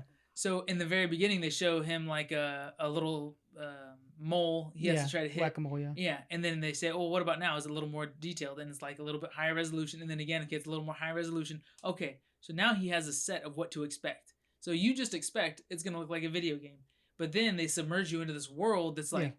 Everything is legit. This looks like your mom sitting next to you. You don't realize you're in this world. So Spider-Man being inside this warehouse or standing on the bridge with what he thinks is Mysterio bleeding out on the edge. And then he uses, thank God, his Spidey senses to stop his hand right next to him when he's about to shoot him in the head. That was a good moment. Wow. I didn't even expect it. You keep peeling back layers. You think he's right there. Like, no, this has to be real. So much. We think it. Peter Parker's freaked out, still thinking like, no, there's more layers. He has to ask Edith, like, is there any more? No. All the illusions have been dropped. Could have been an illusion. True. That to me felt like a real Inception moment where you're like, is that top gonna fall over? No, know? Not credits. Show that top falls over. You know? Yeah. Oh, because like he had Edith for a while because he said like, Edith, change your programming. There is never an illusion again. Create a false Edith that he takes. And could Peter Parker put in like a top, something to identify when or not he's in illusion? Yeah, I think for the future he has to be. I mean, Spidey sense would do it, but Happy helped though when he asked Happy a few questions and he started explaining. That was hilarious. That. Yeah. There was that time he ordered those movies. And, I never saw the title, but I knew based on the prices it was an adult film. That was pretty good. I think Mysterio even fooled us as a crowd though. Oh yeah. Because even when my thing was when Nick Fury picked up Peter Parker. Next thing you know, that whole was fake. And then when Nick Fury got shot by the robot, but then it comes out like, oh shit, the battle's already done. I was tricked for the fact that Nick Fury killed Mysterio, made it look like that, and you're like, the battle's already over. What the heck? That's weak. And it's like, oh shit, no, we're just kidding. Oh you get to the last moment where he's walking up to Mysterio dead on the ground, and he's giving the glasses. I'm like, redemptive mark. Or this is what a movie does. No, not done yet. Like it was never not letting you. And even the gunshot sound, I thought, oh shoot, did he shoot Peter? But no, Peter stopped him. I thought he stopped a bullet. And I was like, what is this, some Superman shit? Where'd that bullet come from? Like he didn't want to kill, like someone was going to snipe Mysterio. And then it's like, oh shit, that was him right there. Which means that, so this, just to blow your guys' mind just a little bit more, he had the glasses on when he did that. I just thought about this. Had the glasses on when he shot him. That means that the whole time that wasn't Mysterio there. Yeah, when standing on the bridge controlling the drones wasn't Mysterio. Yeah, he must have been off to the side with the glasses on controlling it all. So specifically that is why I think every time he's removed his feet from the ground, anytime he's flown, when he had that conversation with Peter on the edge of the building, none of that was Mysterio. It was all an illusion. I'm still not out of this Matrix. Every time you see him as Mysterio, it's an illusion because him without the costume, he has cameras in his dome. Yeah, but he does have that one woman making, like, that's one of the jokes is like, no, the wrinkles need to be out of that cape. Yeah. So there are moments when he's walking around, like I think when he's talking to Nick Fury and stuff. Okay, so I just want to. So one more thing, I know you and me mentioned talk about this. the visuals of when he's in there. First of all, those are straight up comic book scenes when he's actually in the things. Was so Arkham Asylum, right? Oh yeah, for sure. Because I thought when you said Scarecrow, I've already thought about that. As soon as the first couple scenes hit, I thought of Scarecrow right away. Yeah. Yeah. So if you guys have played Arkham Asylum, which if you haven't, please do. Phenomenal story. It's how DC should be making their movies. But yeah, there is the side story where you're being these illusions from Scarecrow we've mentioned in the podcast before, but they're done exactly like Mysterio did, and they're really really well done. Some of the best parts. So I really like that. All right, let's talk about the final cutscene because I kind of wanted to hold off on this because there's a lot of future talk, and then we'll be done with this. The final post-credit scene, we see that this wasn't Nick Fury the whole time. There are clues to it the entire time. It wasn't Nick Fury the whole time. It was a Skrull named Talos, which we've seen from Captain Marvel, and his wife were meant to just give the glasses and walk away, but they kind of stepped into some stuff, so they had to they helped out. And then they finally told Nick a week after everything and says, Fury says, hey, so yeah, we delivered the glasses, some shit went down. We need you to come back to Earth whenever possible. We see that Nick Fury is actually up on a space station, and there's a bunch of Skrull up there, and he's telling them to do stuff. Stuff's going on. So what does that mean?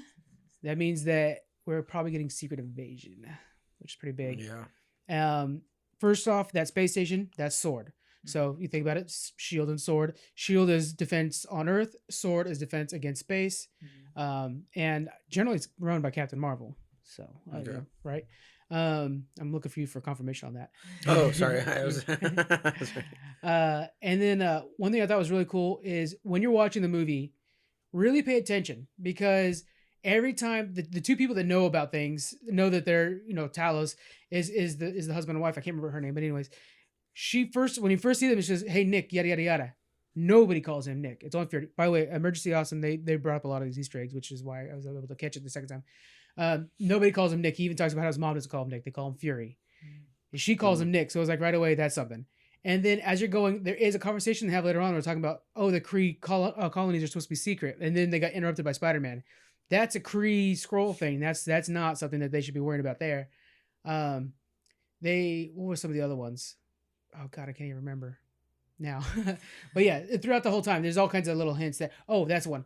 When Mysterio's saying that, I came from Earth, blah, blah, blah. And then Fury says, he came from your Earth, just not your Earth. Not my or our Earth. He just didn't come from your Earth. I never noticed that. That's true. It's what do you mean? Ours.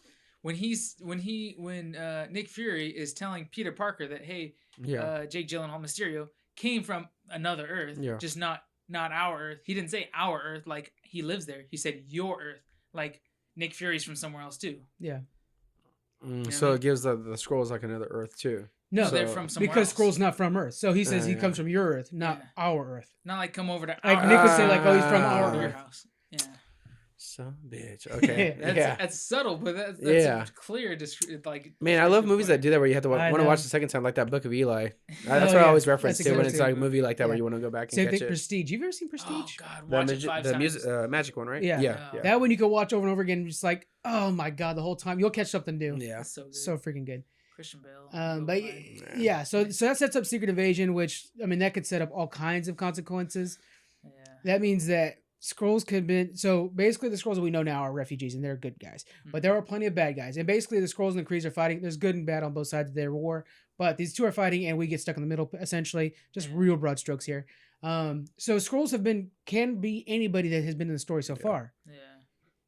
Do you guys see them doing that? Putting Skrulls in throughout the rest of the MCU the last 10 years? Like, this whole time Scarlet Witch was a Skrull. Not Scarlet Witch. Dang, you think they would do that? They would in the comic books. They did it with the Tony Stark employees. Mm-hmm. Yeah. Especially with the Snapshot and the blip, they can write in anybody in between that transition too, easily. They could say, this person died of natural causes right before the Snapshot, but because the blip, we decided to put our person back in there and pretend like they were just part of it. Yeah. Just like that. Wonder if Black... Probably my favorite joke of the whole thing. We'll talk about it afterwards. Wonder if Black Widow never died and it was a Skrull. Yeah. Well, people have been saying, like, what if Iron Man was a Skrull, or there would be another Skrull come back as Iron Man? I don't think that would. In the beginning, they had a real hard time with Loki, like, not being truthful with their deaths. I don't think they'll do that again. They're trying to stay away from that now. But yeah, I'm wondering if there's like some minor side character they can do a Skrull thing with. Yeah. Coulson, I think, was my number one. Like, I can see Coulson coming back in the MCU as a Skrull, but they need a Skrull to sit there, whatever. Who was the Well, yeah. Who was the? I'm trying to remember the Shield guy that was like right in the middle of everything. Agent Colson. Oh. Yeah, Coulson. Yeah, That guy. yeah, Coulson. Yeah, I can see that. So I'm sorry. No. When you were saying Coulson, I'm thinking that was the last name of Hawkeye, but I don't remember what his last name was either. So never mind. What is Hawkeye's? I know it on the Right? Brett No, something. He's just Hawkeye. Yeah. I thought you guys assumed you guys were talking about Hawkeye, but No, but yeah. Yeah, so they could put him anywhere, those scrolls anywhere, and they could be a real problem. yeah. It'd be interesting to see if they do that. I mean, I'm sure they would. They would write him in wherever they decide to. But it would be weird, like, so basically, it'd make it to where if you go back and watch Infinity War, Oh, that's what I I'm got saying. you. And then Put a you're whole like, bunch of seeds. oh, this whole time, this one that's been in the, in Black Panther's army was actually a Skrull the whole time. There was just infiltrating us. And the whole time when I was watching Avengers, it'd be cool. I don't think they should do it with any of the hardcore Avengers. Yeah. But if you were to see like some guy that's working on a panel in the background and then later on add that guy as a Skrull would be cool. Yeah. But I don't want to see like, oh, really the whole time Thor. It can't be any Who's of those. the one But that holds the gate to it could be, but the Thor's the Idris Elba? oh yeah, yeah, it could be with the Bifrost and all that. So cool. Yeah, Such a good actor. Hawkeye's name is Clint Barton. there it is, Barton. That's the There you same. That was gonna Brett annoy me. I was Yeah. like, what the heck? But yeah, that'd be kind of cool if they had already put the forethought into planting a couple seeds that validate it in the end. If you just try to shoehorn it in later, it's a waste of your time. Don't even. Yeah. It's embarrassing. But MCU usually does a pretty good job with it, like they do with the Iron Man characters, like you were saying. But Yeah. still, Yeah. all right. Favorite joke though, the blip one. oh yeah. Talk about that. It was the teacher, right? Yeah, he was talking to Peter, talking complaining about how that. his wife pretended to blip. Oh but really my she- gosh. Yeah, that was she so just funny. took off with another guy for 5 Yeah. years, then came back. Even had a fake funeral. Well, a real funeral. You want to watch a video? Yeah. Oh my God, that's so sad. Like he keeps the Dang. video of his wife's funeral. Who was cheating on him on his Yeah. phone? Yeah. That was good stuff. So wait, in the end of that, man. did he take her back? Was she back in the family or what? No, I Okay. don't think so. I think she's That gone. was depressing. Yeah. That's so That's funny. a quick and easy way to segue out of the family, though. Yeah. All right, guys. That's it for our Spider-Man review. We talked a lot about it. Out of 100, what do you think? I gave it an 83. I did 92. Really, that high? I like What do you think? Dang. I'll do 85. 85? Okay. Yeah. There's a lot more about Peter Parker than Spider-Man. I just wish it was more Spider-Man-y. Yeah. I think the next movie we're gonna see a lot more. Yeah, I they think said so. that. I think we didn't want the origin story. Everybody would have written it if we got another origin story. Yeah. Because it would have been the third freaking type of Spider-Man. Yeah. But we did finally get some backstory or some life to Peter Parker with MJ and all that. So I Yeah. think from now on, if anything is in the Peter Parker world, it's he's trying to save someone as Spider-Man. Yeah. I think so. Yeah. All right, guys. So next up is Stranger Things. Jonathan, we're going to be rotating you out, man. Oh yeah. All right. We'll see you guys then.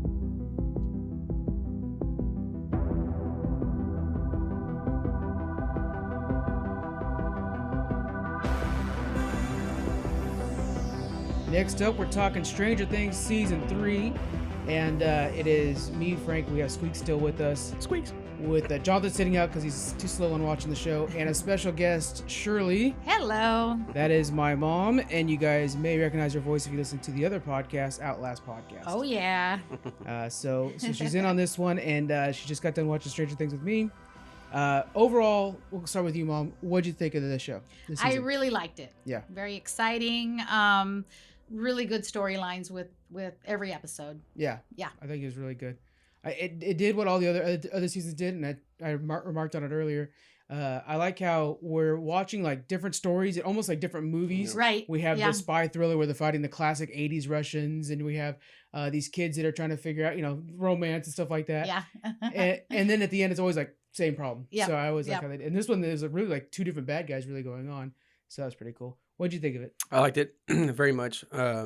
Way better than the second season, in my opinion. Yeah. So I had the same feeling as if I was to watch it for the first time for the first season. Right. I did like what you just mentioned as well. How I was just telling my wife about this, how separated everyone is. Yeah. It's not just like, oh, we have our each issues, but we met before, and like, no, Destin was gone the whole time pretty much until the Right. first episode and last episode. Yeah, that's one thing Like that. too. Is Dustin being away from the rest of the kids was kind of, it was definitely different than Yes. before. But he almost created a new group that was really cool with Yes, yeah. with Erica, and then we're gonna remember all these names as they go. I got them written down. They actually all had their groups, even with Hopper, Joyce, Yeah. and then The new Yeah. I guy. forgot that guy's Yeah. name. I have it, Murray, Murray. which I hope he sticks around. I really like him. He's Yeah, he's a he's lot of funny. fun. Yeah. So yeah, we have our different groups. Okay, so let's go ahead and we'll break down per episode and what we thought of each episode. We got chapter 1, Susie, do you copy? The Susie's a running joke throughout the whole season. It was really good. Yeah. This is basically kind of a setup episode. I think it was its weakest episode because it was all prep. And what's funny is I think the first 2 episodes were the weakest 2 episodes, and they're the ones written by the Duffer Brothers, the guys that invented Stranger Things. So I kind of thought like usually those are like the signature episodes. Like when David and Dan write an episode of Game of Thrones, those are always the best episodes. This one is kind of the opposite, really. So they wrote this episode, and what do you guys think of this episode? We got to see everybody kind of come back together. We didn't get much of the paranormal. Right. To me, there wasn't like a whole lot of new stuff in this first episode. It was just bringing back everybody, and we kind of saw how they were grouping up. Yeah. But a little bit, they showed a little bit from the last episode. But yeah, it was just kind of bringing everybody back and getting us back to speed where we were last time. Yeah. That reminds me, before we go too far, big spoiler warning, because we'll be talking about all the scary things. I don't think we messed anything up yet. So big spoiler warning for that. But yeah, so it was just checking in with everybody. I think the big theme that we're seeing in this first episode is everybody's growing up now. Yeah. Yes, yes, especially like Mike. I mean, like he's freaking tall. Yeah. Everybody hit the growth spurts. Yeah, Mike and Elle's relationship is definitely definitely a relationship building with Max and I always forget the other kid's name. Lucas. Yeah. Okay. Max and Lucas. Their relationship. It's funny because you had Mike and Elle that were like really into each other, and it seems like Max and Lucas were always fighting, and the relationship that stayed together the whole time was the one that was kind of like bickering and kind of poking fun at each other the whole time. So it kind of shows like the different kinds of relationships there. We saw the biggest was Dustin. He comes back and nobody's. It's not the same crew again, because he comes back and everybody's kind of got their own things going on. Priorities shift, and then we see that also in Will. Now the interesting thing with Will, the way he's kind of feeling like I want things to stay the way they were. He still wants to play D&D and stuff. Yeah. Right. You got to remember, Will missed out on like a year of this, so he might still actually be mentally kind of back a little bit. True. Yeah. He's like, hey guys, I'm out still a little bit on this. He doesn't feel like he belongs. He doesn't have a girlfriend or love interest or anything like that. Right. So he kind of he seems like he's still a little out of time, like misplaced out of time. Yeah. But I think at that age, when the kids do start getting girlfriends, you see that tight-knit group is changing, Oh yeah. Just typically for most people. That's a running gag amongst us is anytime Daniel gets a new girlfriend, we don't talk to him for a few months. He's a new guy. Whatever she's into, he's into. I did like how Will didn't have a girlfriend though, because it did show that side of someone else.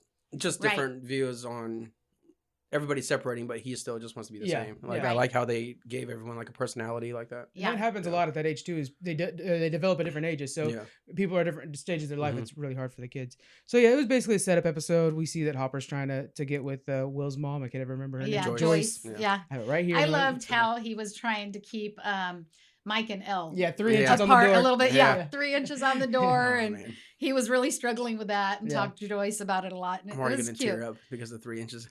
That's later. I know. He had a hard time. All right, so we get into the second one, and we're kind of getting into this Mall Rats is the name of the episode. I really like that setting. The mall setting was really cool. Mm-hmm. Yeah.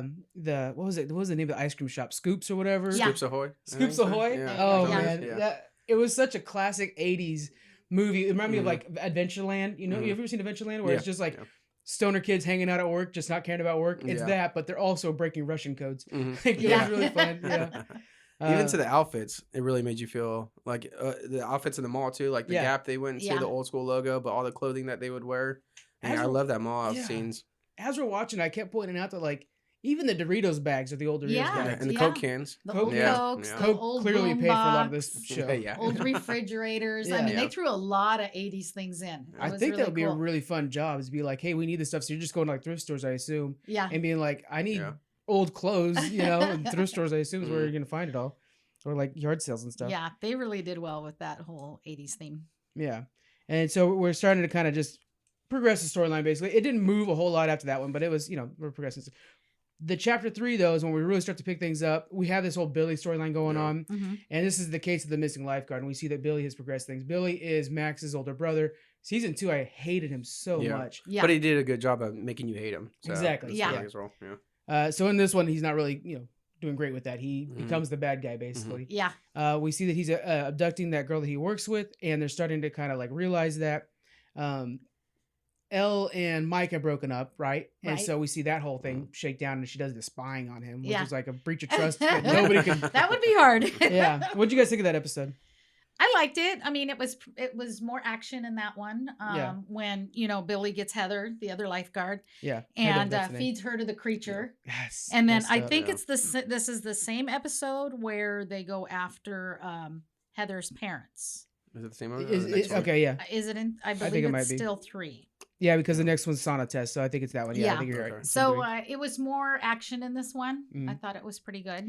The kids are starting to realize something's afoot, and they're starting to actually do their. This is when I like it. The middle of the season when they're really kind of doing the investigation. You got these like Mhm. Scooby Doo kids running around, kind of doing the mystery yeah. gang. I think thing. it was it Nancy and Jonathan that were searching around Yeah, for the other lifeguard. because Nancy's trying to cut her chops on and like really make her name for herself in an era when you're getting coffee if Yeah, because she works at Hawkins Post. Yeah. Hawkins Post. Yeah. And Jonathan does too, but Jonathan's kind of got a nice little corner, and unfortunately at this time he's a male, so it's a lot easier for him. Generally that's kind of like the idea that they're putting out there. Mhm. And she's just like, I need mustard in my hamburger. That's what she's got to worry about. Oh yeah. That guy was such a jerk. I'm so Oh, happy he he's done. was. I Spoilers on that know. for sure. It was definitely a villain episode for sure, though. Even to where the monsters or the aliens, whatever you want to call it, Bill or Mhm. Billy, Billy, and then to just the people in the newspaper where you start hating Yeah. them, You really just their start to attitudes, see- In different degrees, everybody's got their Mhm. villains, Yeah. And then Joyce starts to realize that magnets are losing their magnetism. Right. Yeah. I thought it was a clever way to show there's something afoot, Mhm. Chapter 4, moving along pretty quick because I know we want to do a little bit of like where are they now in the post thing and Right. deal with all the emotions that Squeaks is dealing with. So we have chapter 4, the sauna test. The guys are realizing that they're trying to stay cool, right? The Demogorgon and the people from the Upside Down try to stay cool the whole time. And we're seeing Billy's up on the rest, who has been taken by the Demogorgon. Or no, not the Demogorgon. The Mind Upside Flayer. down. Yeah, Oh, Flayer. okay, there you Yeah. go. And he's trying to stay cool. He's all wrapped up and stuff like that. So they're going to do the sauna test. And I thought Right. that was a pretty good idea. Yeah. So the idea is to trap him inside the sauna, crank it up to 250, which I think for a normal person would kill them, right? I would think. Yeah, Yeah. I don't even know what a normal sauna is. That's a good point. Yeah. So they're going to put him in there, crank it up to 250 and then cook him and see what Right. happens.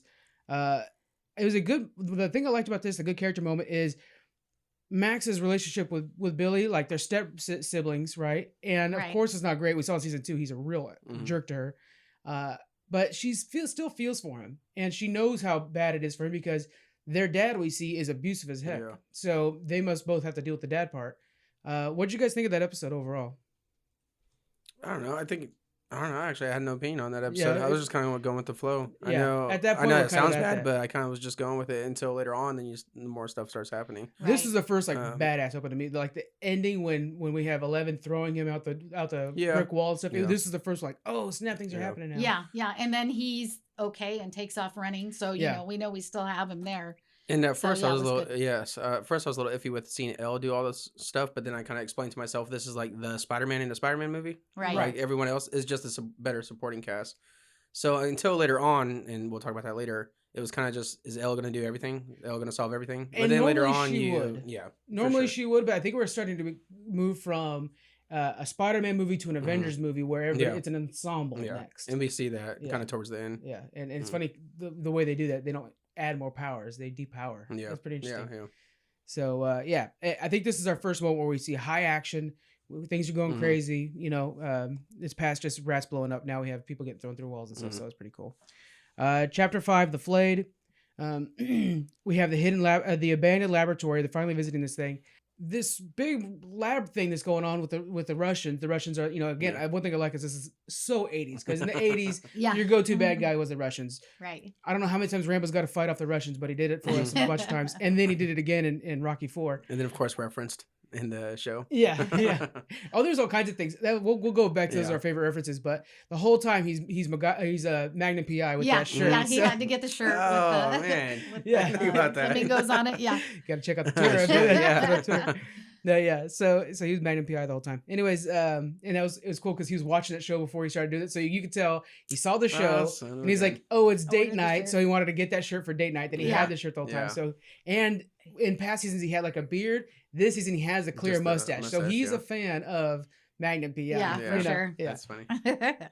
Yeah. In this one, they're going through that laboratory, and so we're seeing that this is not the lab at work again. This isn't Paul Reiser's group. Matter of fact, we see Paul Reiser later on. This is a whole new group. It's actually the Russians, and we see that it's a different thing. They're not working, but the Russians are still trying. It looks like they're trying to steal technology from the lab because the lab obviously had done this successfully. What they're trying to do, we saw in the beginning that the Russians are trying to poke a hole into the upside down, but it's getting crazy now. There was that one part where they had the rats that were eating fertilizer. Yeah. That came in 5, and that's when they found when they got there. Well, the second time, that's right. Miss Driscoll was eating the Oh, fertilizer, so gross. and took her to the hospital. Yeah. And then there was that one part where Nancy hits the coworker, that blonde guy that's a real ass. Yeah. He ends up already being turned, possessed, or however you flayed. say it. I think they call him flayed. Yeah. But what I noticed is that when she was hitting him with the extinguisher, that's Tom right. was feeling it. So that's the first time that they've showed us that. Link. Yeah. So that was pretty interesting. So yeah, it was here it is. Tom and it possessed Bruce. That's right. So Bruce is the coworker. Oh, okay. I didn't have his name. I was I know. Coworker, I'm trying to figure out which because I I didn't highlight enough on this part. So yeah, so we're seeing things are starting to get. So it's kind of like a Body Snatchers again, another reference. Right. We're getting the Body Snatchers things. Whose turn next and stuff like that. Yeah. And it's starting to progress. I thought it was a good episode to kind of progress everything along. It wasn't my favorite of them, but it was just progressed to the next level. I think because we got to see the monster, well, a bigger monster too. When those two, I don't know, the blonde hair guy and the other guy. Where they combined. I just forgot the names again. Yeah, where they combined to make the big Right. monster. Yeah. I thought that was kind of neat to start seeing actually something now instead of just that big one in the shadows. Yeah. With the rats and whatnot. And then we start to see how unstoppable it is, which again, it's a Terminator T-1000 move where it can't get through it, so it'll like melt down, go through Go under the door. yeah, in that and case, then form again. Speaking of Terminator, did you kind of get that vibe with the Russian guy? Oh, right? totally. Yeah. Okay. He's super That's the whole Terminator. time. Yeah. Even when he's like shot up a bunch, I'm like, this guy's gonna get up and be full Terminator. Oh yeah, he happened to be wearing the body suit. Yeah. Very, very 80s. Everything was. Even later on when the Mind Flayer is like reaching into the cabin and it's using the tentacles. This is 1990 that it came out, but I was like, oh, okay, that's Tremors. That's what the graboids would do. You ever watch Tremors? No, I don't think so. No. Oh man, I can't suggest it enough. Oh yeah, it's great. And did that remind you of it though? Where like they would be in the shop and all of a sudden those little guys are trying to come up and like they're chopping the heads off. They had the little feelers, Exactly. like Tremors did. It's the same exact thing as what they Do were I need to doing. watch this like Waterworld? Oh my goodness, you got to see Waterworld. I was he forced finally to. did. Did Yeah, you he see it? finally Yeah. did, I get a random package in the mail. Yeah, it was Waterworld. Yeah, that was a good one too. All right, so go to chapter 6, E pluribus unum. Oh boy. And here we have the hospital. The hospital group and stuff like that going on. Dustin and Erica escape. Oh yeah, this whole time I forgot to mention this part. We had the kids. We should be probably breaking this down by what group each group's doing, but the kids have been trying to figure out a way. Not the kids. The Scoops crew. We'll call them the Scoops crew. There you go. And Erica now joins the crew because they need someone small to fit in the vents. And then Dustin, because he knows, the radio technology. He's the one that discovered the Russians have been speaking this whole time. They make their way down into this sub-basement like area that the Russians have been doing all those things. And they have their own little adventure. And finally we're at the point now where they're breaking out. Dustin and Erica find a way out and God, what's his name? They end up going back to get Steve and Robin. Steve and Robin. Thank you, Steve. I can't remember Steve's name. I always remember the hair, not his name. Yeah. So he has some kind of electric probe or something that he Right, grabs and gets them out. So we see them come back, and the whole time those two are kind of like confessing things, and we're starting to see that like Steve's always a cool kid, but he left behind a bunch of people when doing that. Right. Like, oh, you never even recognized us in the room, and then so they're like, I like how he's talking smack to the Russians, and he's like, oh yeah, Dustin's out. He's gonna tell Hopper. Hopper's gonna get the Americans on you in your fight, and here it's just Dustin. He came back, him and Erica, and they did fine. I like how we see Erica's got like this hidden nerd in her where she's good at math and stuff like that. And then he's explaining that My Little Pony is a nerd thing, which it is. There's huge conventions for My Little Pony right now. The bronies, are a big thing. So that was cool. That's what I like about these episodes, the relationship building. Because even when it's between Erica and Dustin, and then with Robin and oh my gosh, I'm forgetting his name again, Steve. I did like that scene a lot where they were tied up together. And then with talking about reminiscing about high school. Yeah. I like how they build all the relationships in the show. And it's in the midst of danger. They do a really good job of kind of like, you're not slowing the action much. You're doing both at the same exact time. So it's pretty cool. I really like that. I think Erica shined too in this one. Because she was really kind of a whatever character in the beginning, but then you start how she's like, oh, screw the commies and all that old school stuff. Whatever. She's got a little sass to her. I like her attitude. Oh man, it was. She's such a good comedic break too. Yeah. And then I like how Lucas later on finds out like they said something like, we were down there for 24 hours, and Lucas looks at her like, what the hell you been up to? Yeah. Didn't know that she was doing her own adventures, you know. But yeah, so we have that. We find out that everything's going to be shaken down at the 4th of July celebration. I really like Mayor Klein. He's played by Carrie Elways, who was Princess Bride, the guy from Princess Bride. Did you know? He looks different. He still looks at a good for his age, but looks a lot different than. But I liked him because he reminds me of the mayor of Amityville in Jaws. Did you think? Yeah. He does. Or Amity, yeah. So the whole time, I don't know if you remember Jaws, the mayor's like, I don't care if sharks kill people. We got to make sure we have our 4th of July celebration. Right. That's all he cared about. So that we can have people. So he's kind of the same thing. He's like, it doesn't matter. I'm working with the Russians, sure, but we got to get this 4th of July thing going on. I got to get reelected. So we're kind of getting the idea of like all these other villains and stuff like that hopping up. Anything else you guys think of this episode? This is where Jim and Joyce got Alexei. Yeah. That I was thinking that was the past one, but you're right. The Russian that was in that house. They went ahead and took him. And then went to a friend of theirs, Murray, yeah, that helped them translate so they could find out what's going on. Yeah. So that was in this episode. Yeah, that was, and I like that too. I liked Murray's played by. Let me look at the notes here. Brett Guyman, and he's a very good character actor. He's in a show I like called Another Period, where he plays the gardener. But he's been in a lot of things. You guys have recognized him in a whole bunch of stuff. Very good character actor, and. I hope he's an addition to the show. I think people talk about how he's going to be a new member of the crew.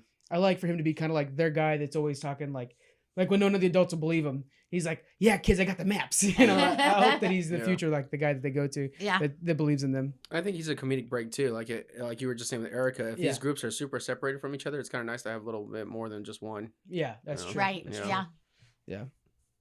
All right. We move on to chapter 7, The Bite. Oh man. I'll tell you, my fan theories were kicking up big on this. Yeah. So basically what's going on, we'll go ahead right into the bite. We have the 4th of July going on, right? There's a big celebration. And so it's distract people. We have Murray's taking the Russian guy over there and they're like experiencing America Town. Right. He gets shot. Right. And then as soon as they show the thing, and the first thing I was thinking too is like, okay, we're going to get a House of Mirrors because this is 80s. We're going to get a House of Mirrors moment. We did. We have the Russian Terminator trying to kill everybody. Yeah. And finally he gets shot up a little bit by Hopper, but it doesn't do anything to him because, so yeah, we're kind of getting one of those moments, like a classic action movie thing in the middle of a carnival. While that's going on, we have a classic cabin in the woods moment with this monster trying to break into the cabin in the woods. The kids are like barring the doors and stuff like that. It's not doing any good. And we have Elle who's trying to figure things out, and she's really pushing herself to the limits. We're starting to find out that their relationship with Mike can be saved. Mike loves her and just doesn't want her to get hurt. That's the whole problem there. The big thing that happens here is she gets like bit or attacked by the monster, right? And her leg's infected. Right. So when that happens, I'm thinking, okay, so I'm trying to think of future seasons while I'm watching this. I'm thinking, okay, if this thing can get out of her body and then like survive this, could it be part Elle, part Mind Flayer? Yeah. And have her psychic abilities, right? Which would make it a very good villain for Elle to have to go up against sometime. True. She lost her abilities after that, so I almost think it like took her powers or something like that. What do you guys think about that? I didn't think that far into it. I was just thinking how I didn't care for that actually. Oh, Only really? because I know in a world of aliens and monsters and whatnot, I felt like, okay, this is reaching a little bit. Because how overpowering can that monster be where I bit you and now you have something in you? Like, man, this thing's just unstoppable. Yeah. It's kind of like where, I know it's hard to say reaching because we're in a weird world, but it's kind of like when the Prometheus movies came out and you just had the alien. Next thing you know, there's this whole race. It's like, okay, come on now. Yeah. So that's what I was thinking. But I mean, I like your theory though.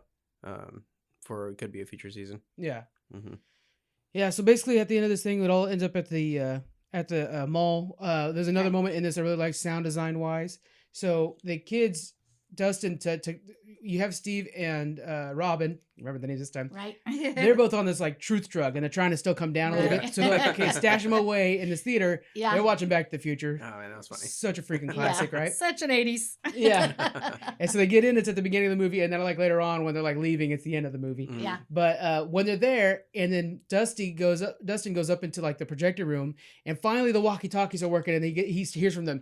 And I don't know if you guys caught it or not, but the music they use is the music from Back to the Future when that happens, and you got Marty that's like, "Hey Doc," and it was that same music that kicked in with it, and they did the same exact quick pan in that they do from Back to the Future. It's the exact same thing and everything like that. And then he needs more double A's. He needs 8 double A's, which reminds me of trying to play a Game Boy back in the day. It was like, you need 4 and they went through them fast.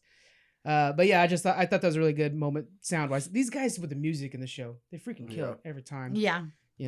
But yeah, so things are ramping up. We're at the mall, which is one of our big settings.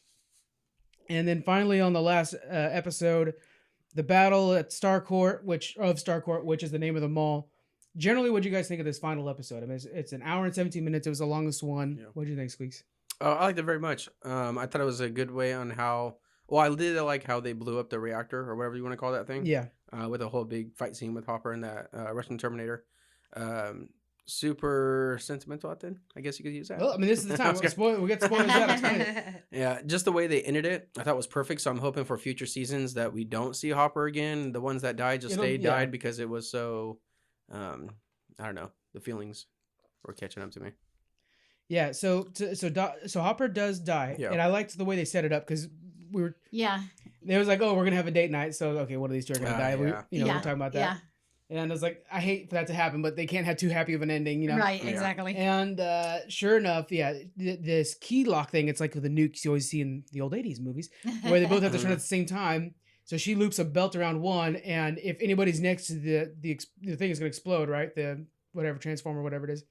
And so when she turns it, Hopper's there, and he gets trapped because he threw Terminator into the thing, and it's making this barrier he can't pass. So he can't go past it. She turns it, everybody in the room dies. Hopper's no longer there. We assume he's dead. Now, we assume he's dead. The thing was opening the portal to the Upside Down. Do you think he could have gone into the Upside Down to hang out? That's where Will went. Oh, definitely. Dang, I didn't think about that until you said it. Yeah, because like we were saying, there's no clothes there. No clothes there. Yeah. So. And I want to say before they showed the Russians with like their clothes were there, like the red suits they're wearing. Yeah. So I want to say their clothes do survive. I don't know. Dang. I want Hopper to live. I mean, I think we have to have the emotional payoff if he's gone. Everybody mourned his death. Mm-hmm. I really like the actor. I want him to like do future things. So we say goodbye to Hopper. And then backing up before that though is when Dustin's girlfriend comes for that. Oh yeah, save. Okay, I mean, that episode was just happy and sad, and it had all the feelings. Yeah. So when they're waiting for the codes to come in, you're right. Yeah. And the song they sing together, they make that Never-ending Story. I think it was. Yeah. It was the Never-ending Story, the theme song for Never-ending Story. Yeah. Everybody had to listen to it. It was really. It was really good. Yeah. I liked that part. Like how it was an actual real girlfriend now. And that's I love how it just pops up out of nowhere. The entire time he's describing her as like, oh yeah, she's a swimsuit model that happens to be smart. And then you see her like, no, she's one of the gang. Yeah. Like this girl would fit right into you guys. But it's the perception, Yeah. Beauty's in the eyes of the beholder. I like the way it shows Steve and Robin when they're hearing that over the radio and they're like, oh, she does exist. You can tell that was their thought. In that moment, too, while they're doing it, it's such a good, like, juxtaposition of shots because they're like, oh, that's cool. And the whole time you see the Mind Flayer full, like, T-Rex following the Jeep behind them, stomping down the road, like, oh, wow, Never-ending Story. And that's cool. He has a girlfriend. And we have this monster following us. And then you've got Jim and Joyce waiting for the song to end because they want to put the code in. She's literally, like, hitting her head against the wall, like, this is so, I'm dealing with children, literally, So it was a lot of fun there. Yeah. And then we're progressing along, and that whole time we're seeing that Elle's about to be killed, right? This is the moment where, So one thing I like is we had Billy that took Elle and brought her over to the Mind Flayer to like, here, this is yours. Right. The kids are doing fireworks, kind of slow things down a little bit, which is cool because they actually have a contribution that was really nice. Right. This is where we're moving into that ensemble thing. Elle doesn't have her powers anymore after she kind of like supporting casting I was bringing up earlier. Yeah, so now everybody's helping out. Yeah. We're all depowered, and so everybody's helping.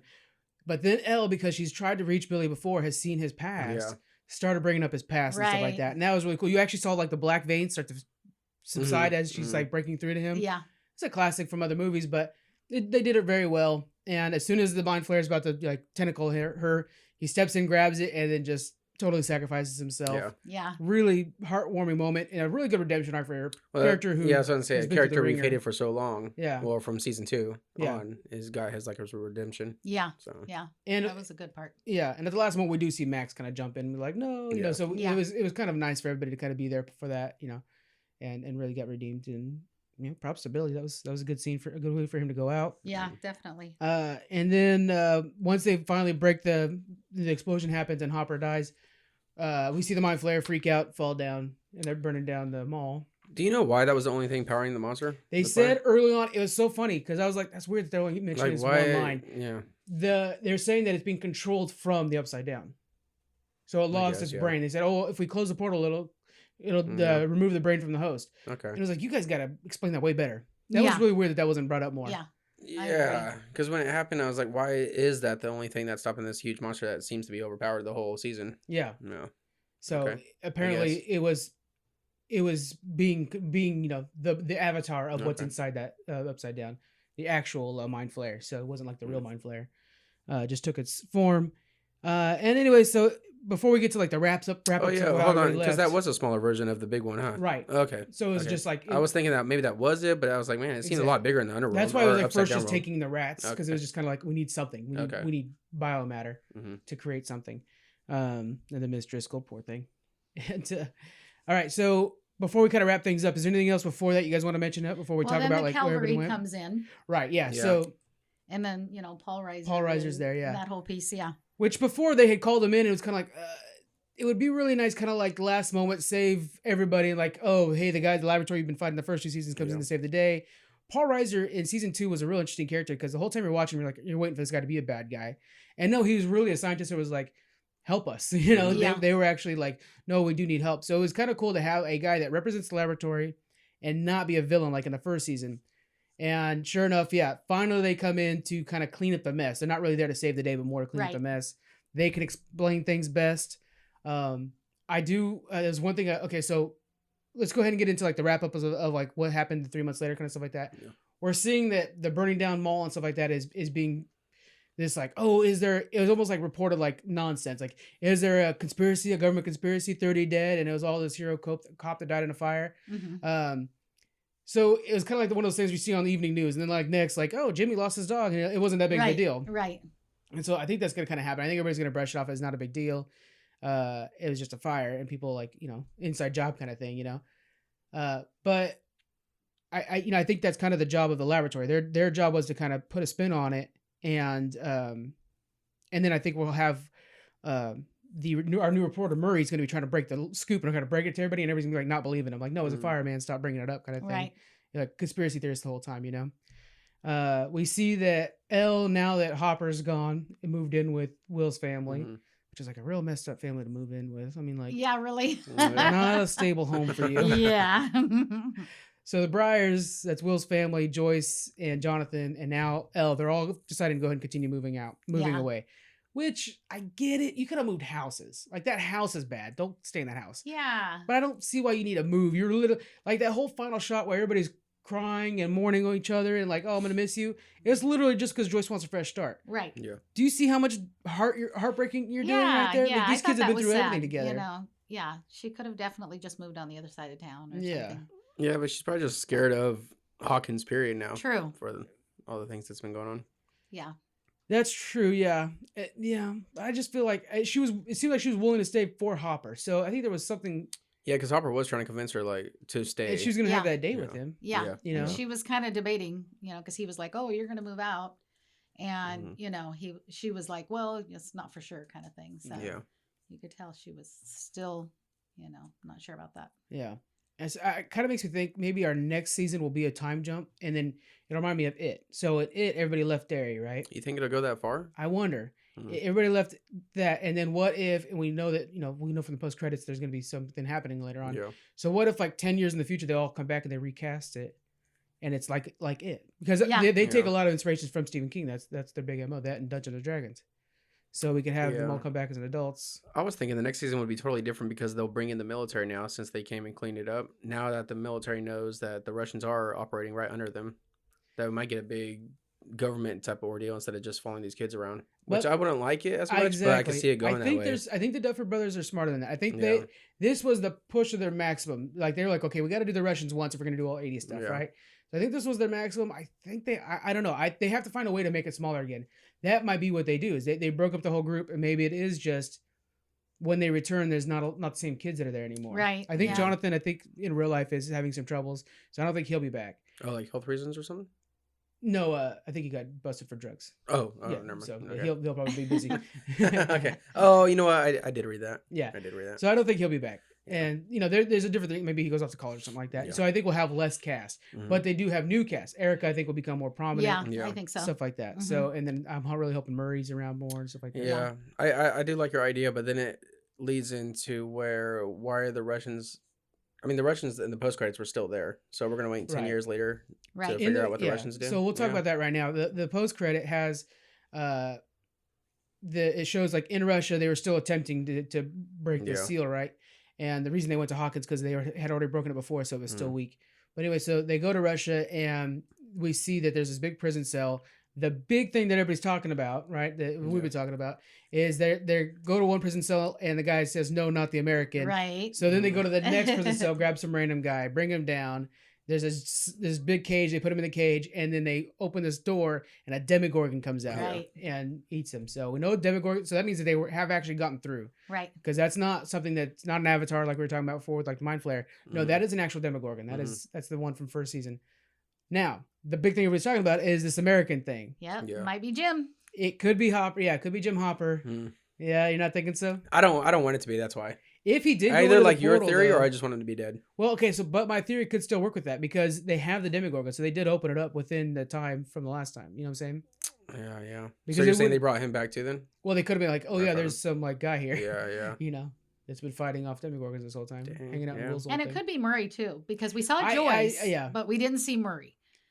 And he seems like, I think he's going to be causing problems and he won't be listened to. But the Russians always tell the truth. So they would just like, hey, we need you, and put him in a jail. Yeah. I don't know. But then why not the American? They might want you saving the American for something. Right. I don't know. So I'm be interested to see who this American is. I know. Yeah. The mayor. It could be the mayor because he was working with them. Yeah. And I hope Carey gets more work. He's a great guy. He was in a lot of stuff from before. Liar Liar was the last thing I can remember him being in. Oh, wow. Yeah. Remember that? He was the stepdad. That's crazy. But yeah. So we're moving on. Mike says, and they'll say they're going to keep things working out, but it's kind of one of those things where it's like, you could tell like, yeah, well, I'll see you during Thanksgiving and then you'll come over for Christmas. Yeah. So that's going to be strained at best. I really like how Will's donating his Dungeons and Dragons and he's like, oh, what if you join another party? No, I won't. They'll come back and still play together. It's just, it feels weird that they're going to keep these connections and move away so far. Right. It just seems like that's not going to be possible. Yeah. I think a lot of people do that. That's the intention. Yeah. But then, when they're far away, you don't see each other as much as you said you were going to, Same thing with Jonathan and Nancy. I can't imagine that they'll stay strong that far apart. Right. Especially when they're at the crossroads. So Jonathan, he's at a point now where he can go to school. Like he's a very good photographer and everything like that. Now Nancy, she's a reporter and she's probably the only reporter left. Everybody else got turned. Oh, yeah. So I don't think she's getting coffee for anybody anymore. Yeah. She's literally the only one sitting at the table. Yeah. Now. So she could probably be a full-time reporter when we see her next, which would be really cool. Yeah, that would be. It would be a reason for us to get to the next mystery. Yeah. She would be the one breaking it again. Everybody else seems to be doing good. We see that Max and Lucas are still hanging out. They're messing with Dustin. Dustin has a confirmed girlfriend. That's the main thing. Yeah. And so we still have a pocket there with Dustin and Max and Lucas and stuff that are still kind of tight knit, but everybody else is in. Will's out. Yeah, Mike is still there. So we still have a story there if we wanted to continue it, but it is kind of maybe Susie will move to town. Susie, yeah. And I think that next. So what do we see coming from the next season? What do you guys think is going to happen? I think we're going to have Elle address her powers. Is she going to get them or not? Right, and if she doesn't have them, that's such a big part of this show. So I don't know how that would be if she didn't get them back. Yeah. Probably the next season we might see her just gaining it back. Then if she gets it back, it'll be a whole season of her trying to get it. Right. So. Yeah. There is that one from the in the city that has powers too. So there are other kids that have powers too. Which one are you talking about? Last season there was the one episode nobody liked where she went to like the big city, Chicago or something like that, and in the city there was that girl who was using her powers to like rob people. If I remember correctly. It was a terrible episode. Yeah. Remember that? She went all emo. She had the hair slicked back. I remember that part. Yeah, but anyways, there was. Yeah. That was kind of an odd episode. It was real weird. It was out of nowhere. So there's that episode that shows there are other kids out there that have powers. So we might have something to do with them too. Yeah.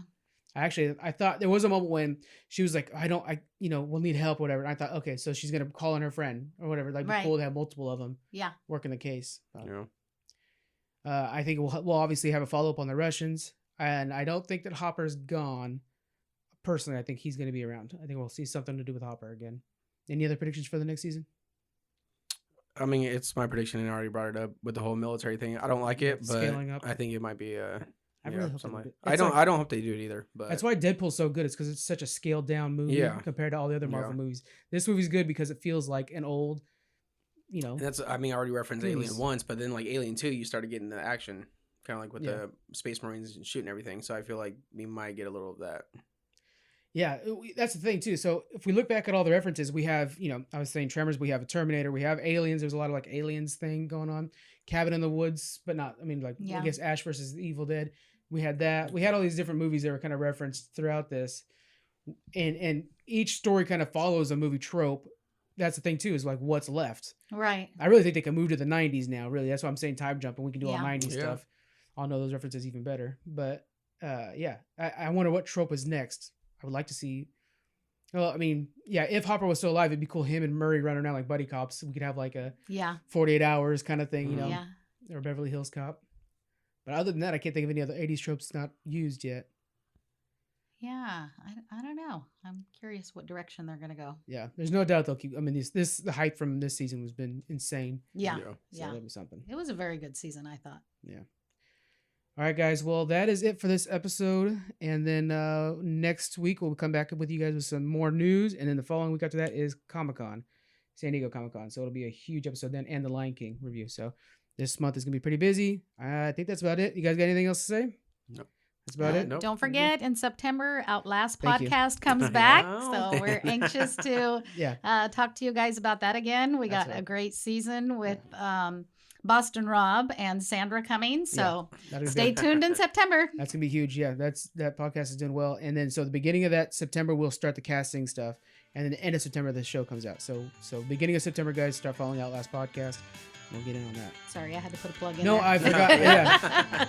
My brain's scattered now. I have highlights. All my highlighted stuff's not been addressed. So, all right, guys. So we'll see you guys next week. Bye.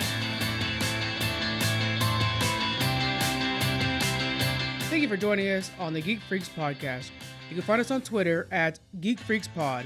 We're also on Facebook, Instagram. You can email us. We have our Patreon and a store. All those links are in the description. Thank you so much for joining us, and we'll see you guys next week.